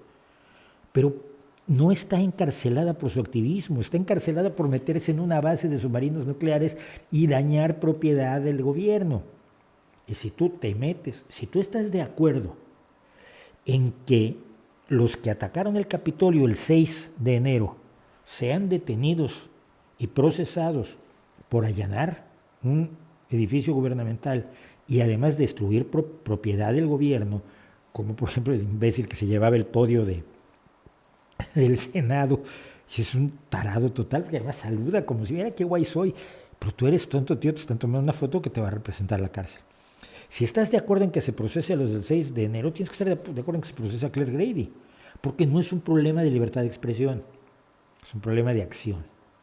Lo más cercano a eso es el problema, el caso de Pablo Hasél, pero están las leyes. Y por eso yo he dicho que lo primero que hay que hacer es cambiar las leyes, pero sigo esperando que los grandes defensores de Hasél, que en estos días ya lo debían haber hecho, propongan la derogación de los artículos del Código Penal que penan los delitos de opinión. Y yo seré el primero en apoyarlos y en pedir que el Partido Socialista Obrero Español los apoye. Bueno, entonces, sí, no, y luego además, bueno, la gente de Claire Grady cree que las armas nucleares son solamente parte de un sistema que es el culpable del cambio climático, del asesinato de gente como George Floyd, de la detención brutal de inmigrantes. Cuando lo metes todo en una misma cajita, tiene que ver el asesinato de gente como George Floyd con las armas nucleares que tiene Francia, por ejemplo. Y hay que estar en contra de que Francia tenga armas nucleares como estamos en contra de que lo tenga Putin o que las tenga el Reino Unido o las tenga Israel. Pero empezar a mezclarlo todo es curioso por lo menos. Pero bueno, ya sigo con esto. Creo que está entrado a lo que me mandaron por correo, creo que sí. Entonces hay un par de cosas rápido. Y sorry, me vas a perdonar Ismael, pero me dices una cosa, es que tus preguntas son larguísimos. ¿No sería más efectivo que PSOE y PP llegaran a un acuerdo? Sí. ¿Y cuándo va el PP a hacer un acuerdo con el PSOE? El PSOE yo estoy seguro que lo aceptaría. Se lo está pidiendo que se trabaje juntos para combatir la pandemia. Ayer se le pidió, el presidente de gobierno de España le pidió al Partido Popular que trabajaran juntos. ¿Y qué respondió el Partido Popular? No. Entonces, ahora, una cosa que es falsa. ¿Ha reiterado usted que Unidos Podemos es una fuerza marxista-leninista? No. He dicho que su origen es marxista-leninista. Lo que son hoy ni ellos lo saben. Izquierda Unida, por supuesto, es marxista-leninista porque la esencia del partido de Izquierda Unida, que es una colección de muchos partidos, 16 si mal no recuerdo, pero puedo equivocarme, pero la esencia de Izquierda Unida es el Partido Comunista Español, punto. O sea, ese es el grueso de la formación de Izquierda Unida y es una organización marxista, siempre lo ha sido, aunque luego se apuntó al eurocomunismo con Carrillo. Pero no he dicho que Unidas Podemos sea una organización marxista-leninista. Yo digo que es una organización que dice hoy en día lo que sea por el poder, que maneja las herramientas del populismo y no sabemos cuál es su verdadero proyecto si un día llegaran al poder. No tenemos idea.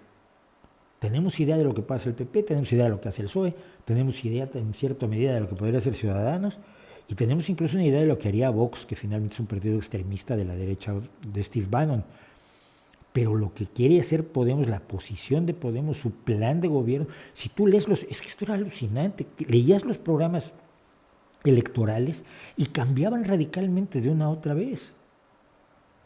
Y ahora se quieren apuntar las medallas de cosas que vienen en los programas políticos del PSOE desde hace años, la eutanasia, por poner un ejemplo. De pronto han dicho, esto se logró gracias a nosotros, el aumento salarial. Los aumentos salariales siempre se han dado en los gobiernos del Partido Socialista. ¿Qué me estás contando, Pablo?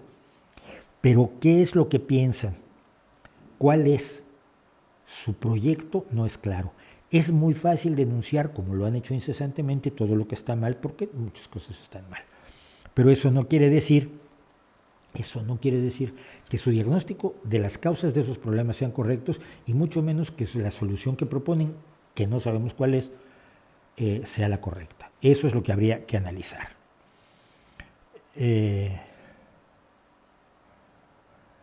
¿Conoce el libro de Gustavo Bueno? No hablemos de Gustavo Bueno. Luego, finalmente, Felipe Rivera, de las varias cosas que me dice, me pregunta una cosa.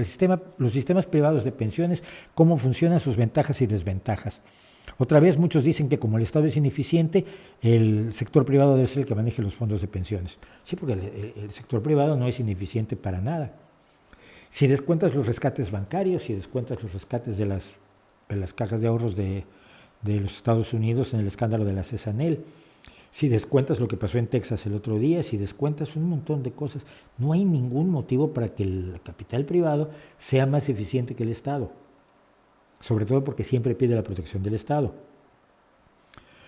El problema de las pensiones, el problema de algunos elementos estratégicos es que necesitas pagarlos 2 veces.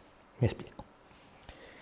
Si la gente invierte en su propio fondo de pensiones, y esa inversión la maneja una empresa privada, un fondo de pensiones privado, el dinero que generen por intereses, si se invierten bien, si se invierten mal, pierdes hasta la camisa.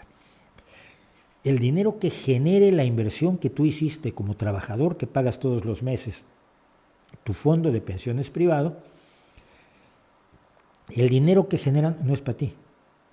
El dinero que generan, primero que nada, es para pagar las utilidades para el Consejo de Accionistas de los dueños del fondo de pensiones. Una parte es para ellos, otra parte es para ti. Es el mismo problema que con la sanidad privada. ¿Cuál es el problema de la privatización de la sanidad? Cuando el Estado paga a empresas privadas para que pongan un hospital, el problema es que sale mucho más caro porque pagas el coste de la atención más los beneficios de los accionistas dueños del hospital. Y es por tanto por lo que en muy pocos casos se justifica que sea mejor contratar una empresa privada que interiorizar los servicios. En algunos casos funciona. El gran hospital asturiano, que es un orgullo para todos, vanguardia tecnológica, tiene robots recorriendo los pasillos para llevar la comida de los enfermos. El Hospital Universitario Central de Asturias, el UCA, externalizó el lavado de ropa blanca porque resultó que era más eficiente. Bueno, pues es más eficiente, se hace y punto. La ultraderecha pide que se privatice todo el hospital, y la izquierda podemera está absolutamente horrorizada porque cómo es posible que se externalice el servicio de lavado de ropa blanca. Bueno, es lo más eficiente, es la forma más eficiente de usar los recursos. Pero en el caso de las pensiones, el hecho de que el dinero del trabajador se utilice para pagar las utilidades, los beneficios, las ganancias por su inversión de los dueños del fondo de pensiones, y que todo el dinero no vaya para el trabajador, me parece que es un error. Me parece que se debe aumentar la transparencia en los gobiernos para que manejen mejor los fondos de pensiones, por supuesto. Pero ¿quién se cargó los fondos de pensiones en España? ¿La izquierda? No, los despilfarró Rajoy durante su gobierno. Y toda la reserva económica que el PSOE había creado para las pensiones, la despilfarró para proteger sus intereses el gobierno de Rajoy. Y para proteger a quienes representa en realidad, que es al gran capital y a los empresarios menos solidarios. Entonces, la hucha de las pensiones, la alcancía, la reserva de las pensiones, se la fumó Rajoy.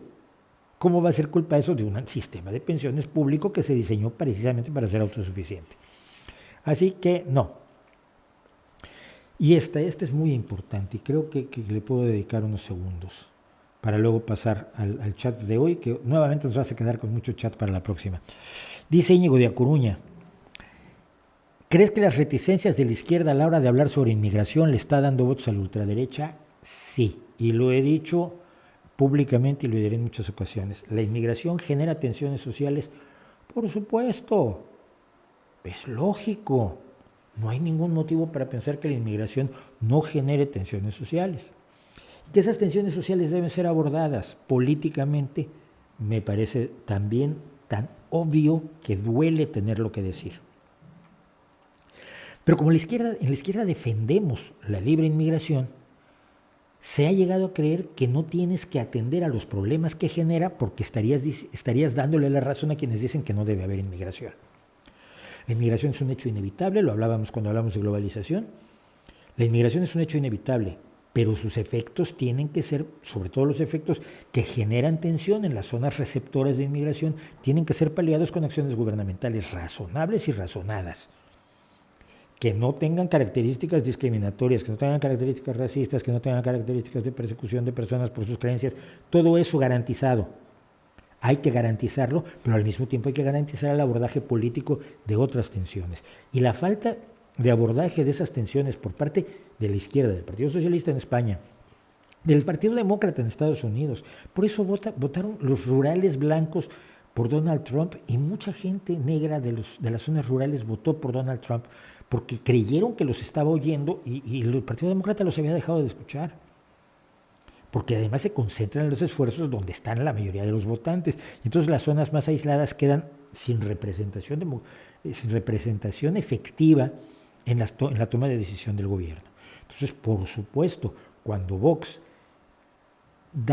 al menos diagnostica la situación, observa la situación, hay tensiones sociales producto de ciertos flujos migratorios, ya el diagnóstico y la respuesta que dé pueden ser todos los brutos que puede hacer un neonazi. Pero las personas que están viviendo las tensiones, producto de la inmigración o producto de otras muchas, producto incluso muchas veces del éxito de las políticas socialdemócratas, esa gente que está sufriendo esas consecuencias encuentra que Vox es el único que está dándole voz a sus preocupaciones, aunque luego las soluciones que plantee sean aterradoras y lamentables. Entonces, sí, estoy de acuerdo y lo he peleado muchísimo. Creo que hay que atender una serie de cosas que son incómodas.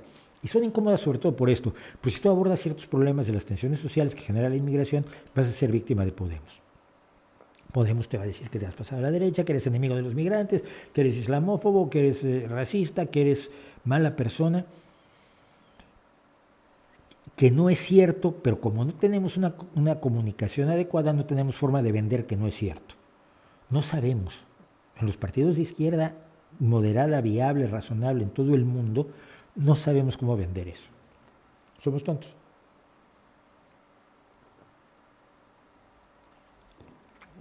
Luego me dirán que soy incondicional de mi partido, me van a ver si no me riñen. No me van a reñir. Nadie me va a reñir porque eso no pasa.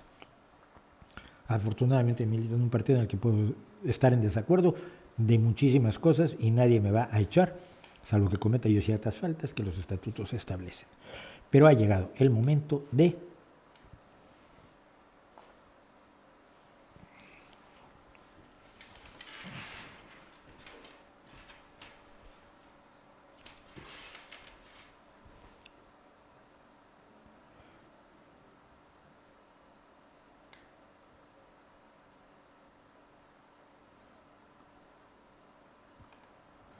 bueno, no lo dejo más tiempo porque por lo visto no está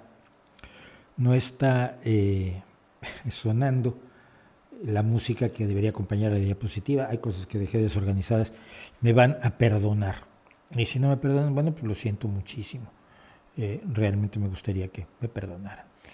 Pero voy a hablarles de este señor que se llama Amado Nervo, aunque en realidad, pues no se llama Amado Nervo. El señor se llamó, en realidad, Juan Crisóstomo Ruiz de Nervo y Ordaz. Parece que Juan Crisóstomo no es nombre de poeta, yo creo que sí, es un nombre precioso para un poeta, pero él asumió el nombre de Amado Nervo. Fue un poeta mexicano de fines del 19, principios del 20, representante del modernismo. Y el modernismo fue muy curioso porque yo siempre lo he ubicado como el antecedente clave de la ciencia ficción en muchos sentidos. Y Amado Nervo hizo un poema del que hablamos mucho en 1969, cuando el hombre llegó a la luna, y que con la llegada del Perseverance a Marte creo que viene al caso recordar. Se llama El Gran Viaje. Hizo otro poema que se llama Calpa, que yo utilicé el nombre precisamente para crear un premio de ciencia ficción en México que sobrevivió algunos años, se entregó creo que 5 o 6 años, el premio Calpa de relato de ciencia ficción en México, que estoy muy orgulloso de haber sido parte de él, de haberlo creado, y utilicé el nombre de Calpa como homenaje a este poeta mexicano. Entonces vamos a leer un poema de él, que les digo, en 69 tuvo mucho que ver, y creo que tiene mucho que ver hoy en el Perseverance, cuando se acerca a Marte, se acerca poco a poco a nosotros el planeta rojo. Se llama El Gran Viaje. ¿Quién será en un futuro no lejano el Cristóbal Colón de algún planeta? ¿Quién logrará con máquina potente sondear el océano del éter y llevarnos de la mano allí donde llegaron solamente los osados ensueños del poeta? ¿Quién será en un futuro no lejano el Cristóbal Colón de algún planeta? ¿Y qué sabremos tras el viaje augusto? ¿Qué nos enseñaréis, humanidades de otros orbes que giran en la divina noche silenciosa y que acaso hace siglos que nos miran? Espíritus a quienes las edades en su fluir robusto mostraron ya la clave portentosa de lo bello y lo justo. ¿Cuál será la cosecha de verdades que deis al hombre tras el viaje augusto? ¿Con qué luz nueva escrutará el arcano la esencial revelación completa que fije nuevo molde al barro humano? ¿Quién será, en un futuro no lejano, el Cristóbal Colón de algún planeta? Es una visión que hacia 1919, 1924, que es más o menos cuando es el poema, debí buscar la fecha exacta, pero no la busqué. Me parece brutal, y me parece brutal Amado Nervo, que tiene otros poemas, son espectaculares, y se los recomiendo. Es poesía, he leído fundamentalmente hasta ahora verso libre, pero esto no es verso libre, es verso rimado, es verso medido, verso de principios del siglo XX, y el verso rimado todavía tiene su lugar, sobre todo quienes escriben letras de canciones harían muy bien en estudiar la rima, el metro, el ritmo, porque si alguna tragedia tiene, sobre todo el rock en español, lo he dicho toda mi vida, es a sus letristas que riman corazón con camión y se quedan tan anchos y no pueden poner los acentos de la letra donde van los acentos musicales. Entonces aquello siempre, y te quiere mi canción con todo mi amor, porque así venía los acentos musicales no corresponden a los acentos de la letra, porque se les sobran sílabas, les faltan sílabas, en fin, que hay muy pocos poetas como José Cruz, que han participado en el blues y el rock mexicano, y José Cruz daba clases en la Escuela de Escritores de la SOGEM, de la Sociedad General de Escritores de México, a la que yo pertenezco, porque se supone que no me pueden echar. Daba clases de poesía porque él era un poeta antes que otra cosa, es un poeta antes que otra cosa, pero la mayoría de los letristas del rock en español, ay hijos míos, si vuestras intenciones fueran como vuestros logros, vuestras intenciones serían las peores. Cambiemos de tema. Vamos a los socialistas. Me encanta este Javier M, más viene a reventar. Mira, hijo, si no te gusta escuchar hablar del Partido Socialista, de los socialistas, ¿para qué vienes? ¿Para romper las pelotas? Nadie te va a hacer caso, pero supongo que si tienes tiempo libre y quieres gastarlo en esto, no soy yo quien te diga que no lo hagas, pero igual no te dejamos hablar mucho, porque das una lata. Parece que no me doy cuenta de lo que está pasando en el chat, pero sí. Bueno, sobre las disculpas, aquí hay una cosa rápida.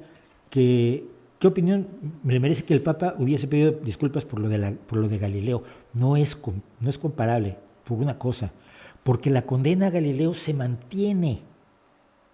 Creo que no se ha quitado la condena a Galileo de la Inquisición. Entonces, el delito no es el delito que se cometió hace 500 años, 400 años.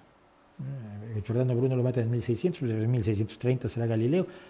No, el delito se está cometiendo hoy al mantener la condena a Galileo, como se mantiene la condena a los independentistas mexicanos y siguen excomulgados.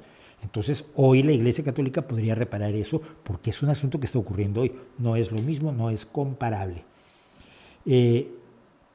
las disculpas ayudan cuando están las víctimas vivas y cuando tú no estás cometiendo el delito continuado. Pero eso de mirar al pasado yo no le veo sentido. ¿Cuál es la ideología del señor López? Ya la comenté, por cierto. Su ideología es un populismo caudillista, muy teñido de religiosidad, y él ha dicho que no es de izquierda, y yo no soy quien para discutir con él diciéndole que sí es de izquierda, porque ya hemos visto que no. Esto es extraño, pero no hay forma de llevar a la praxis el marxismo que no sea como lo hizo Lenin, sí, pero el primer intento de llevarlo, todas formas prácticas de aplicación posterior del marxismo o de derivación del marxismo tiene elementos del leninismo, porque fue el que, una cosa es hablar vagamente de la dictadura del proletariado y otra cosa es ponerla en la práctica como lo hizo Lenin. Una cosa es hablar de la propiedad social de los medios de producción y otra cosa es implementarla como lo hizo Lenin. Si Lenin es la praxis del marxismo teórico, aparte de ser un teórico él en sí mismo, y entonces es muy difícil. Ya tuve una discusión hoy con uno que decía, bueno, no, pero es que eso no es leninismo, porque el leninismo es, mira, yo de cuestiones doctrinarias de las religiones tampoco me meto, porque hay diferencias muy sutiles que separan a la gente, y más en la izquierda. En la izquierda nos peleamos por una coma. Esto ayuda mucho a que perdamos tan seguido. Ahora hay más teorías conspiranoicas que antes. Mira, vamos a poner esto aquí. Pregunta Antonio Aranda. ¿Ahora hay más teorías conspiranoicas que antes o simplemente las redes sociales han dado más visibilidad a los conspiranoicos?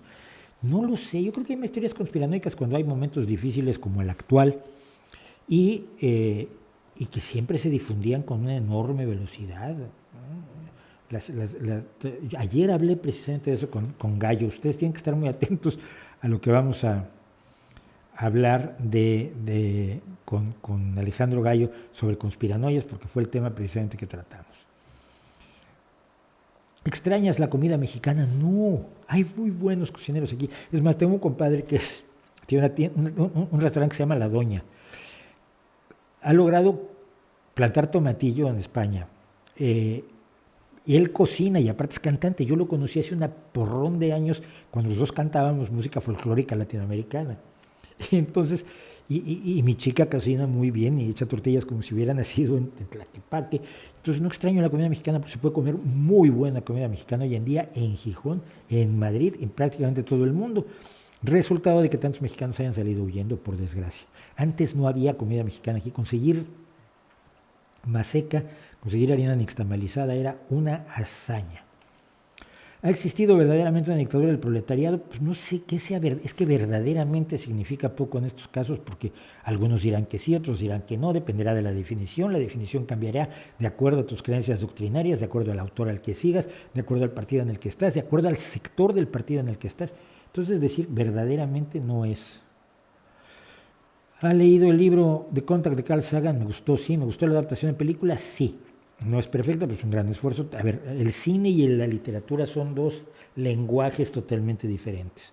No se pueden comparar, no se deben comparar. No vale ver la película para decir que uno leyó el libro, ni mucho menos. Un gran ejemplo es Juego de Tronos. Juego de Tronos es un esfuerzo enorme por llevar a la pantalla las novelas de George Martin. Sin embargo, las novelas son infinitamente más ricas. El Señor de los Anillos es un intento heroico por llevar El Señor de los Anillos al cine, pero anulan un montón de cosas que yo nunca le perdonaría a Peter Jackson, como la desaparición de Tom Bombadil, que a mí me pareció uno de los grandes crímenes de la historia en contra de la obra de Tolkien. Así que no hay nada válido en el manifiesto comunista. Sí, seguramente hay algo válido, los diagnósticos, pero además es válido para el momento en que se escribe. Esto es muy importante tenerlo en cuenta.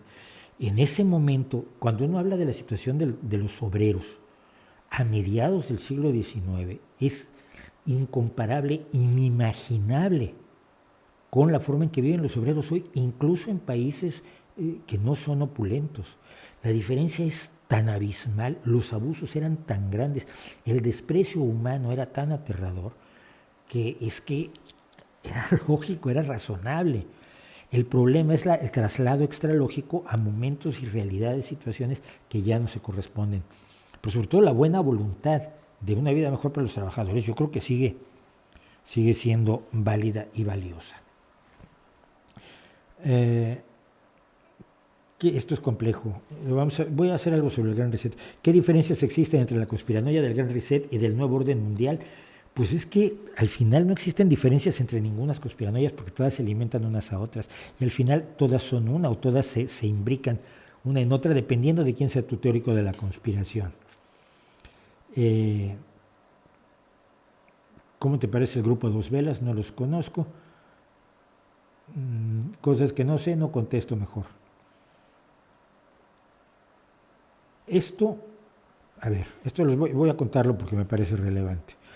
Me dice, ¿qué opinión te merecen las declaraciones de Andrés Manuel López Obrador donde indicó que su gobierno no combatiría los cárceles de la droga ni a sus capos? No las conozco, pero conozco sus declaraciones de abrazos no balazos y su idea, que ya la critiqué en un vídeo que se llama precisamente así, no Andrés Manuel, su idea de que toda la delincuencia procede de la pobreza y por lo tanto al combatir la pobreza estás combatiendo la delincuencia. Aunque a la larga esto es cierto en cierta medida, primero, no resuelve el problema de quienes son víctimas de la delincuencia hoy en día, que están desprotegidos, especialmente las mujeres en México. Y segundo, que hay todo un área de la delincuencia que no depende de la pobreza. Por ejemplo, toda la zona del narcotráfico. Esto lo reclamé yo abiertamente a una persona, fue mi amigo, y cuando se lo reclamé, me reclamó que yo no había creído en el proyecto de López Obrador, como si eso fuera el tema. Yo estaba hablando de la desprotección de la ciudadanía en México por lo que sabemos ante la delincuencia y el error de olvidar que hay otros factores criminógenos, como dicen los criminalistas, que no son solamente la pobreza. Y yo lo demostraba en este video con países mucho más pobres que no tienen la delincuencia que tiene México y países mucho más ricos que tienen delincuencia mucho mayor. El problema es que hay una serie de factores sociales que no puedes reducir a uno solo. Pero como en la cabeza de López Obrador solo cabe una cosa, pues una vez que decidió que la pobreza es la causa de la delincuencia, todo lo demás le resbala. Y ese es el problema grave que tenemos con él en este momento. Entonces, el que no combata la delincuencia me parece que es lo que está haciendo y es lamentable, preocupante y aterrador. ¿Fue ético sacrificar a los bisones contaminados en Dinamarca el año pasado porque eran un riesgo de contagio a humanos? Sí, por supuesto. Sí, sin duda alguna. No veo cómo alguien puede tener la duda de que esos bisones deberían haber sido mantenidos a riesgo de matar personas. Hay gente que odia a los seres humanos tanto que eso les gustaría incluso. Pero yo, como ya he dicho, yo no soy de esos, ¿no? Lo repito, sobre todo si hay gente de público distinta de la que en otras ocasiones me ha seguido, lo comento. Es que tengo cierta debilidad por el ser humano. Yo sé que le llaman especismo. Pues que mira, todos los músicos a los que yo escucho son humanos. Bach, Beethoven, Mozart, Elgar, Tchaikovsky. Todos los cantantes que me gustan, las voces que me fascinan, como la de Daniel Nicole, o de Erika Lewis, o de Morgan James, son seres humanos. Los libros que leo, todos los han escrito seres humanos. Hay escritores que parecen medio extraterrestres, como Philip K. Dick, pero no, son todos seres humanos. La gente con la que me llevo, la gente buena que hace cosas buenas en el mundo, son todos seres humanos. Mis amigos son seres humanos, salvo mi perro, por supuesto, Balto, que se cuece aparte, pero es como un humano a cuatro patas. No hay una relación parecida a la que hay entre el ser humano y el perro en todo el resto del mundo vivo. Entonces, quienes me han dado de comer y me han dado empleo y me han enseñado a pensar y todo, pues han sido seres humanos. Entonces tengo una debilidad por los seres humanos y trato que no se mueran. Y si eso a algunas personas les parece mal, lo siento en el alma. A Mauricio, como amante también del rock, ¿cuál es tu apreciación de Alejandra Guzmán? No la aprecio. A ver, el rock en México está conformado por Real de 14, está conformado por grupos por lo menos de una calidad musical, aunque letrísticamente fueran lamentables, como Tex-Tex, está conformado por insólitas imágenes de Aurora, que luego decayó en Caifanes y luego ya se echó a perder cuando fue Pumas, Leopardos, Tigres o algo por el estilo. Ha sido conformado por Jaime López, que sería una gloria en cualquier lugar del mundo, menos en México, es una cosa increíble. Está conformado por cosas mucho más interesantes que Alejandra Guzmán y su papá, ¿no? ¿Es totalmente imposible por siempre jamás acabar con el concordato? No, no es imposible, simplemente es difícil. Y sus condiciones históricas, sociales y económicas lo hacen especialmente difícil. Cuando tú lo comparas, y lo voy a poner, y es jamás de los jamases podrá ser un Estado laico al estilo francés, pues yo espero que sí, pero las condiciones en las cuales Francia se erige como Estado laico son muy distintas de las que ha tenido España. Que hasta 1978 este era un país dominado por la Iglesia Católica, que aquí los socialistas tienen funerales, los grandes luchadores socialistas, mis compañeros, vamos a su funeral en iglesias. Y yo voy por compañerismo, porque no me gusta entrar a iglesias, a las bodas no entro, por ejemplo. Pero que las condiciones de España no son tales que puedas hacer lo que hizo Francia en la última república. Tenemos que entender las complejidades que rodean a las grandes ideas, porque solo así podemos desentrañarlas. Yo creo que España puede llegar a convertirse en un Estado laico, pero siento que tiene que seguir un largo proceso, que tiene que ir mucho más allá de decir esto es una buena idea, de explicar por qué, de seguir mejorando la vida de la gente para que no tenga miedo, porque al desaparecer el miedo desaparecen los sentimientos religiosos. Esto lo he comentado en muchísimas ocasiones y lo he demostrado en muchísimas ocasiones. Cuando la gente no tiene miedo a la enfermedad, cuando no tiene miedo a que sus hijos queden desamparados, cuando no tiene miedo a la vejez, cuando no tiene miedo a quedar en la calle, cuando no tiene miedo al hambre, sus sentimientos religiosos disminuyen. Los países con menos pobreza son los países menos religiosos, no los más cultos, los que tienen menos pobreza, los que tienen mejores redes de soporte social. Entonces yo creo que España debe aspirar a hacerlo, pero no la semana próxima porque no es posible, ojalá y fuera. ¿Cuál es tu opinión de Hassan Rouhani? ¿Lo consideras más abierto y moderado, al menos comparado con Ahmadinejad? Pero ustedes siguen hablando de Ahmadinejad y de Rouhani, olvidando que ese país lo domina otra persona. Ese país lo controla Jamenei. Lo demás es el show. El show de Ahmadinejad era demasiado brutal, demasiado bestia, demasiado directo. El show de Rouhani es un poquito más moderado, pero quien manda es Jamenei. Mientras no nos olvidemos, mientras no nos acordemos de eso, estaremos perdiendo el tiempo. ¿Cuál es tu opinión de Benjamín Netanyahu? ¿Lo consideras el Trump israelí? Peor aún, porque Trump no se atreve a causar muertes. De hecho, lo que pasó el 6 de enero fue su final político en todo sentido. Ahora va a estar presente en una reunión del Partido Republicano, pero yo creo que no tiene recorrido. Netanyahu no tiene ningún respeto por la vida, no tiene ningún respeto por la vida ajena. O sea, es un hombre, sí, es un populista, es un demagogo, es un hombre que el poder para él representa todo, pero sobre todo es una persona que no tiene ningún respeto por la vida. Es cuando dices tú, esto de cargarse las casas de las familias de los shahids, de los mártires, pues una salvajada. Lo hace sin problema. Y no es comparable a Trump, es más comparable a Putin. Es más comparable a Putin, que tiene un respeto más o menos similar por la vida humana. Gracias a los que dicen que se oye muy bien, nos ha costado muchísimo que se oiga bien, por eso no me atrevo a cambiar de micrófono ahora, pero me han dicho mucho que me lo quieren quitar. ¿Cree que la separación de los Beatles fue mejor a que siguieran tocando juntos como los Rolling Stones? No, creo que debieron seguir, pero no podían seguir. La separación de los Beatles por lo menos permitió que surgieran sus herederos directos, que fueron Led Zeppelin, y que fueron los que en 1970 tomaron el estandarte, ¿no?, de los grandes grupos de rock. Pero no, los Beatles no podían seguir, pero lo que hicieron no lo hace nadie nunca más, esto es evidente. Creo que, por ejemplo, el legado de George Harrison ha sido poco apreciado. Creo que incluso el legado de McCartney ha sido poco apreciado. El tipo es un genio musical. Creo que desde Mozart no hay alguien de esos niveles. Y por supuesto creo que se magnificó muchísimo la figura de John Lennon, aunque lo hay enormemente respetable, pero no tenían ya recorrido como grupo, porque tenían una visión de sí mismos como individuos que habían perdido. que los Rolling Stones nunca han tenido en realidad. Aunque Keith Richards, por ejemplo, sus años en Jamaica produciendo reggae y produciendo blues y produciendo cosas, y canta bien Keith Richards, mucha gente no se ha enterado. Nunca dejaron de ser un grupo, nunca dejaron de ser un grupo de amigos.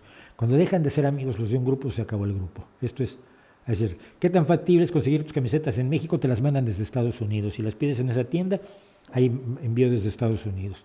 César Pérez Vuelvas, que viva Cristo Rey, vale. El Partido Republicano se puede considerar protofascismo, ahora sí, por lo menos un sector del Partido Republicano. Cuidado, porque hay un sector del Partido Republicano que ahora está siendo, cuya cabeza visible en este momento es Mitt Romney, que no está por la labor de moverse tan a la derecha como lo empujaron Donald Trump y Alex Jones y Rush Limbaugh y toda esta gente y todo el Tea Party. Entonces, estamos viendo una guerra dentro del Partido Republicano que va a dar resultados y de allí se verá si es protofascista o es capaz de regresar a un conservadurismo razonable y razonado. Me pregunta, esto es importante, Santiago Ángel Duarte, ¿cómo se le explica a la gente que está comprobado que los juegos no provocan la violencia en jóvenes y muestras pruebas pero no les importa? A ver, perdón.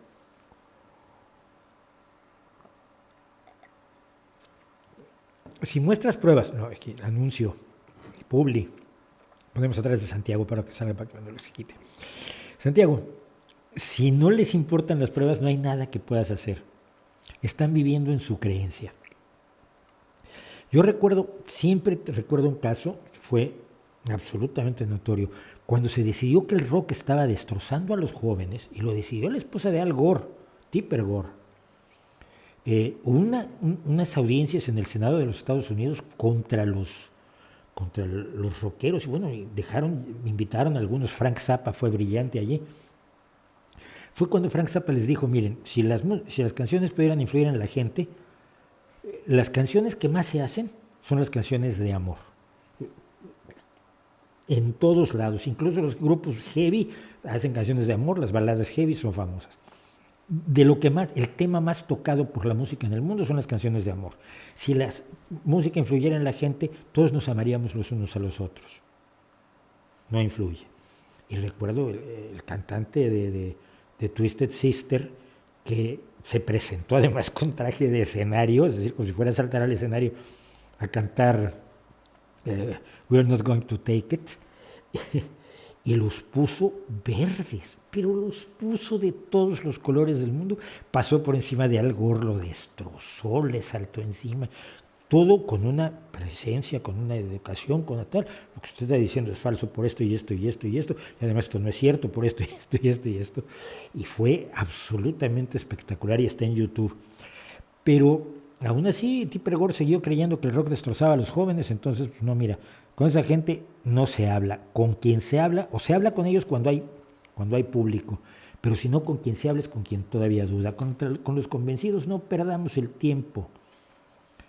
No compro tu camisa porque no sé cuánto salga para México, pues ahí dice cuánto te cuesta la camiseta y cuánto te cuesta el envío. Será caro, pero vale la pena, son maravillosas camisetas. Soy malísimo vendiendo cosas, nunca he podido vender nada en la vida. Y alguna vez quise vender hasta enciclopedias, fue horroroso. Y lo hice también con un famoso físico mexicano, por cierto. A ver, sigo. Podría hablar de George Soros, voy a tratar un día de hacer un vídeo sobre él, porque es increíble. Es de verdad el último reducto del antisemitismo más vasto, el ataque a George Soros. Estados Unidos de Europa, ¿será esto realidad algún día? Yo espero que sí. Es uno de mis grandes sueños, así como la América Latina que soñó Bolívar, pero sin Chávez al frente, esto es muy importante.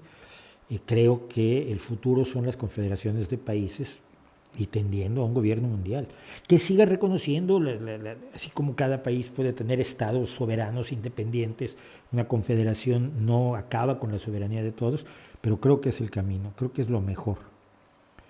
La transformación de Marte en habitable es factible o es pseudociencia. En este momento es pseudociencia.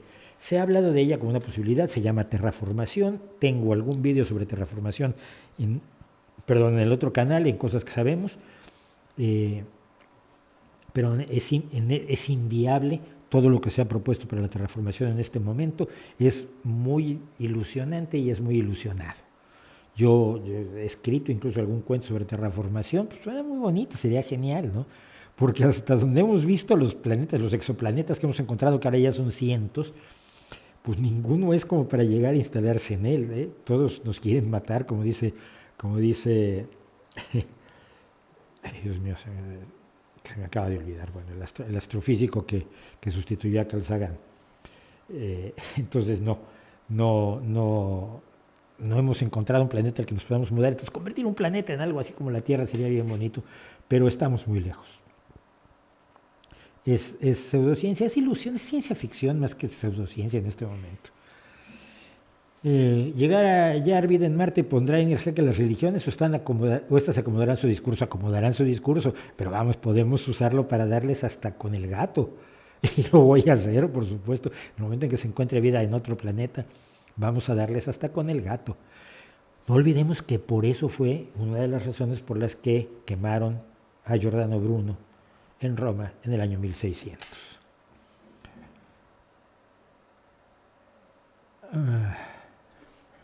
¿Cuál es tu opinión sobre los límites de la libertad de expresión? Tengo un vídeo sobre libertad de expresión, voy a ponerlo en la descripción aquí, pero creo que es clarísimo, ¿no? La mentira, el daño a otras personas, la revelación de secretos, el causar daños a personas o grupos, países, etcétera, son límites de la libertad de expresión. No la ofensa. Si alguien se ofende por lo que yo digo, lo siento, la ofensa está en el ofendido. Pero sí hay límites de la libertad de expresión, por supuesto, como de todas las libertades. ¿Lo de Elon Musk y Marte será otro Mars One o esta vez sí? No tiene ninguna posibilidad de hacerse realidad, era para este año y estamos tan lejos. Oye, Jonathan, tranquilo, mira el chat, si no, ¿para qué carajos lo activas y haces transmisión? Mira, te explico. Lo hago para luego responderlo en la próxima ocasión, si no es posible responderlo en esta. Si no quieres, no participes, tampoco te estoy obligando, pero eso, qué actitud. Me preguntan sobre personas que no conozco o que no ubico en este momento. ¿Cómo hacemos que las cosas mejores sin otra ronda de cabezas en picas como fue en la francesa? Interesante. ¿Has visto cómo ha mejorado el mundo desde la Segunda Guerra Mundial?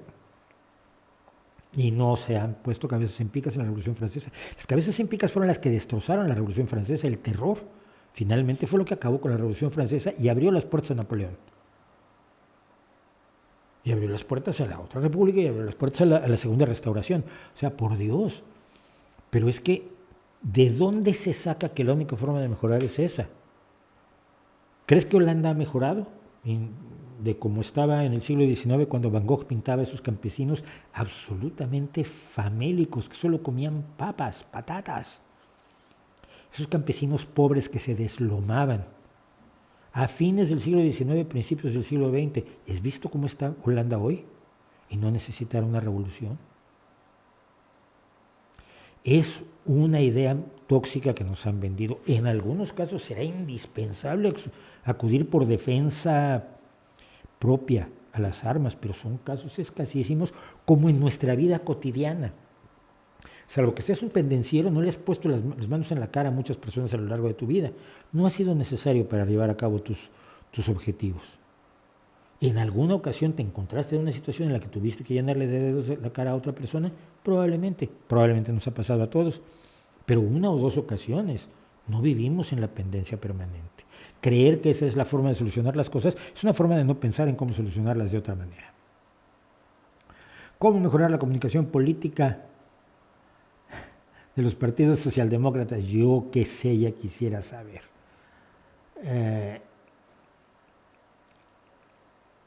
¿Qué opina? No, me preguntan por gente que no conozco, Diego Ruzzani, no tengo idea quién sea.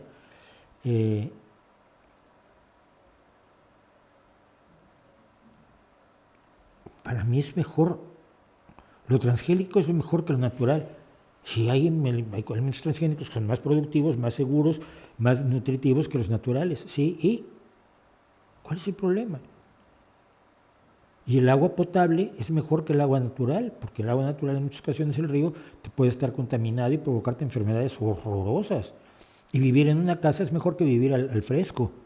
Y Y tener medicamentos es mejor que solo tener hierbas. Por eso hoy vivimos el doble que nuestros abuelos. Esa idea de que lo natural es bueno de por sí, no olvidemos que los hongos venenosos son perfectamente naturales. Y los relámpagos son perfectamente naturales y no es lógico salir a la calle esperando que te dé un relámpago. Hemos alterado todos los alimentos desde que empezamos a ser seres humanos. Los hemos alterado a los animales y a las plantas. Ninguna planta de hoy se parece a las que se empezaron a cultivar hace 10 o 15 mil o 20 mil años. Seguirlo haciendo, ¿qué tiene de malo? Si todo lo que comes hoy ya está modificado genéticamente, por favor, el problema es que no te has informado. El problema es que no quieres informarte. Si quisieras informarte, verías lo equivocada que estás, porque todo se ha modificado, lo hemos modificado para nuestro beneficio y muchas veces para beneficio del medio ambiente. Ve cómo ha mejorado la vida de los campesinos en Bangladesh con sus berenjenas transgénicas hechas con dinero público, sin Monsanto. ¿Cómo estarían mejor los niños asiáticos que no se morirían con el arroz dorado que Greenpeace ha impedido durante ya 11 años que se regale en el Asia, en el Asia oriental, en la zona suroriental de Asia sobre todo? ¿Qué opino? Que el CONACYT, salto entre España y México y el mundo, porque así soy, así vivo entre España, México y el resto del mundo, y además soy un peculiar observador de la política estadounidense, cosa de la que se habrán dado cuenta ustedes fácilmente. Bueno, dice Fernando Villafranca, ¿qué opinas que el CONACYT haya dado 5 millones para investigar a los opositores al gobierno? ¿No sería mejor usar ese dinero para hacer investigación incluso en su maíz? Sí, pero no le interesa, lo que les interesa es seguir en el poder. Y a quien le han dado los 5 millones de pesos no es a cualquiera, es a John Ackerman, que es uno de los más arrastrados y serviles lamezuelas del señor presidente. Entonces, y además es el esposo de una secretaria del gobierno, una ministra, para los que no son mexicanos, una ministra secretaria, que acaba de negarle la entrada a la Auditoría Superior de la Federación a sus cuentas y a sus instalaciones. Y ella se puede dar el lujo porque tiene la incondicionalidad absoluta, la entrega total del presidente. Así que me parece una vergüenza que hayan dado ese dinero. Me parece que, claro, que puede ser mejor utilizado, pero me parece que lo que a ellos les interesa es mantener el poder. Y se está preparando muy probablemente la reelección. Ya me parecería aterrador. Espero estar equivocado. No estoy haciendo ninguna predicción, por favor, que ya suficientes problemas tengo yo con gente que dice que dije cosas que nunca dije. Si no es mejor consumir productos que causen daños a la salud, como el uso del glifosato, pero el glifosato no causa daños a la salud. Estás desinformada nuevamente. El glifosato se degrada a los pocos días de aplicarse y precisamente por eso no llega a los alimentos como otros plaguicidas sí lo hacen, porque no todos los plaguicidas se bioacumulan. Esa es una historia que les han contado a partir del DDT, pero no es cierto. Y el problema es que tú lo afirmas con una absoluta certeza porque te lo han dicho, pero no has ido a los datos científicos que sustenten lo que dicen las personas anticientíficas y lo que sabemos realmente de lo que pasa. En 25 años no ha habido una sola persona cuya salud se haya visto afectada por los transgénicos. 25 años en que se consumen. Hombre, si 25 años no te convencen, ¿qué hacemos? Gracias por decir que hablar sin saber agricultura, por haberlo oído, porque lo dijo Greenpeace, siento raro.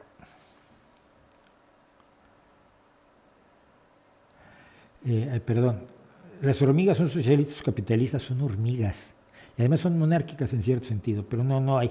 Las organizaciones sociales además con una teoría, son eminentemente un producto humano.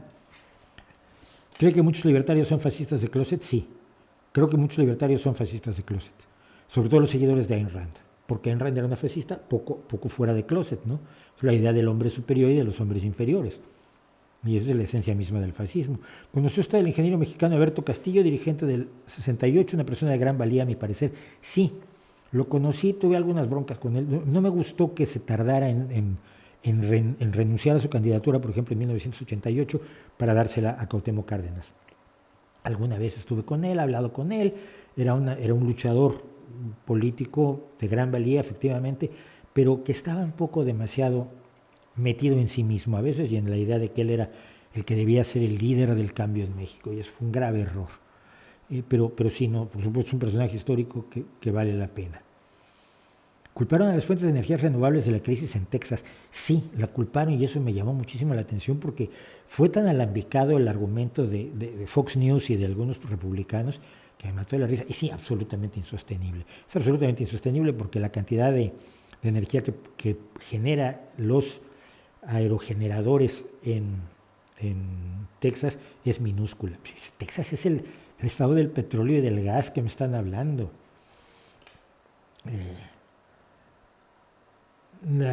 Para defender la existencia de Dios, no, pero si me la cuentas, la escucho. Falta que te acusen de reptiliano, mi estimado, sí falta eso. Bueno, vamos a dejarlo aquí. ¿Conoces a Richard Stallman? Sí, ya conté que conozco a Richard Stallman, me peleé con él una vez, porque en un lugar donde se permitía fumar dijo que él no estaba si fumaba yo, entonces el que se fue fui yo. Fui a la puerta y estuve viendo, estábamos en una mesa redonda hablando de alguna cuestión a la que me invitaron a hablar, pues estaba Richard Stallman junto a mí, traía su gorrito con su hélice, y de pronto se puso como la loca porque estaba yo fumando, y dije, bueno, mira, me voy a fumar a la puerta. Hace muchos años que no fumo, pero jamás me he puesto con los fumadores como se puso Stallman. Y no estoy de acuerdo con su idea de que si tú necesitas algo tienes el derecho a romper un candado y apropiártelo, porque mucha gente vive de su trabajo intelectual porque no tiene productos que vender, y es mi caso. Yo no tengo nada que vender. En este canal vendo camisetas, que ya es el colmo, pero yo no tengo nada que vender. Vendo mis libros, vendo mi capacidad de traducción, vendo mi capacidad de comunicación, vendo mi capacidad de redacción, pero no tengo nada que vender. Y Richard Stallman dice que entonces no tengo derecho a explotar los derechos de autor que me podría dar lo que hago yo, y en ese sentido nunca estoy de acuerdo con Richard, aunque estoy de acuerdo con el software libre. Y bueno, lo vamos a dejar aquí. Nahuel me pregunta sobre una reforma tributaria en España.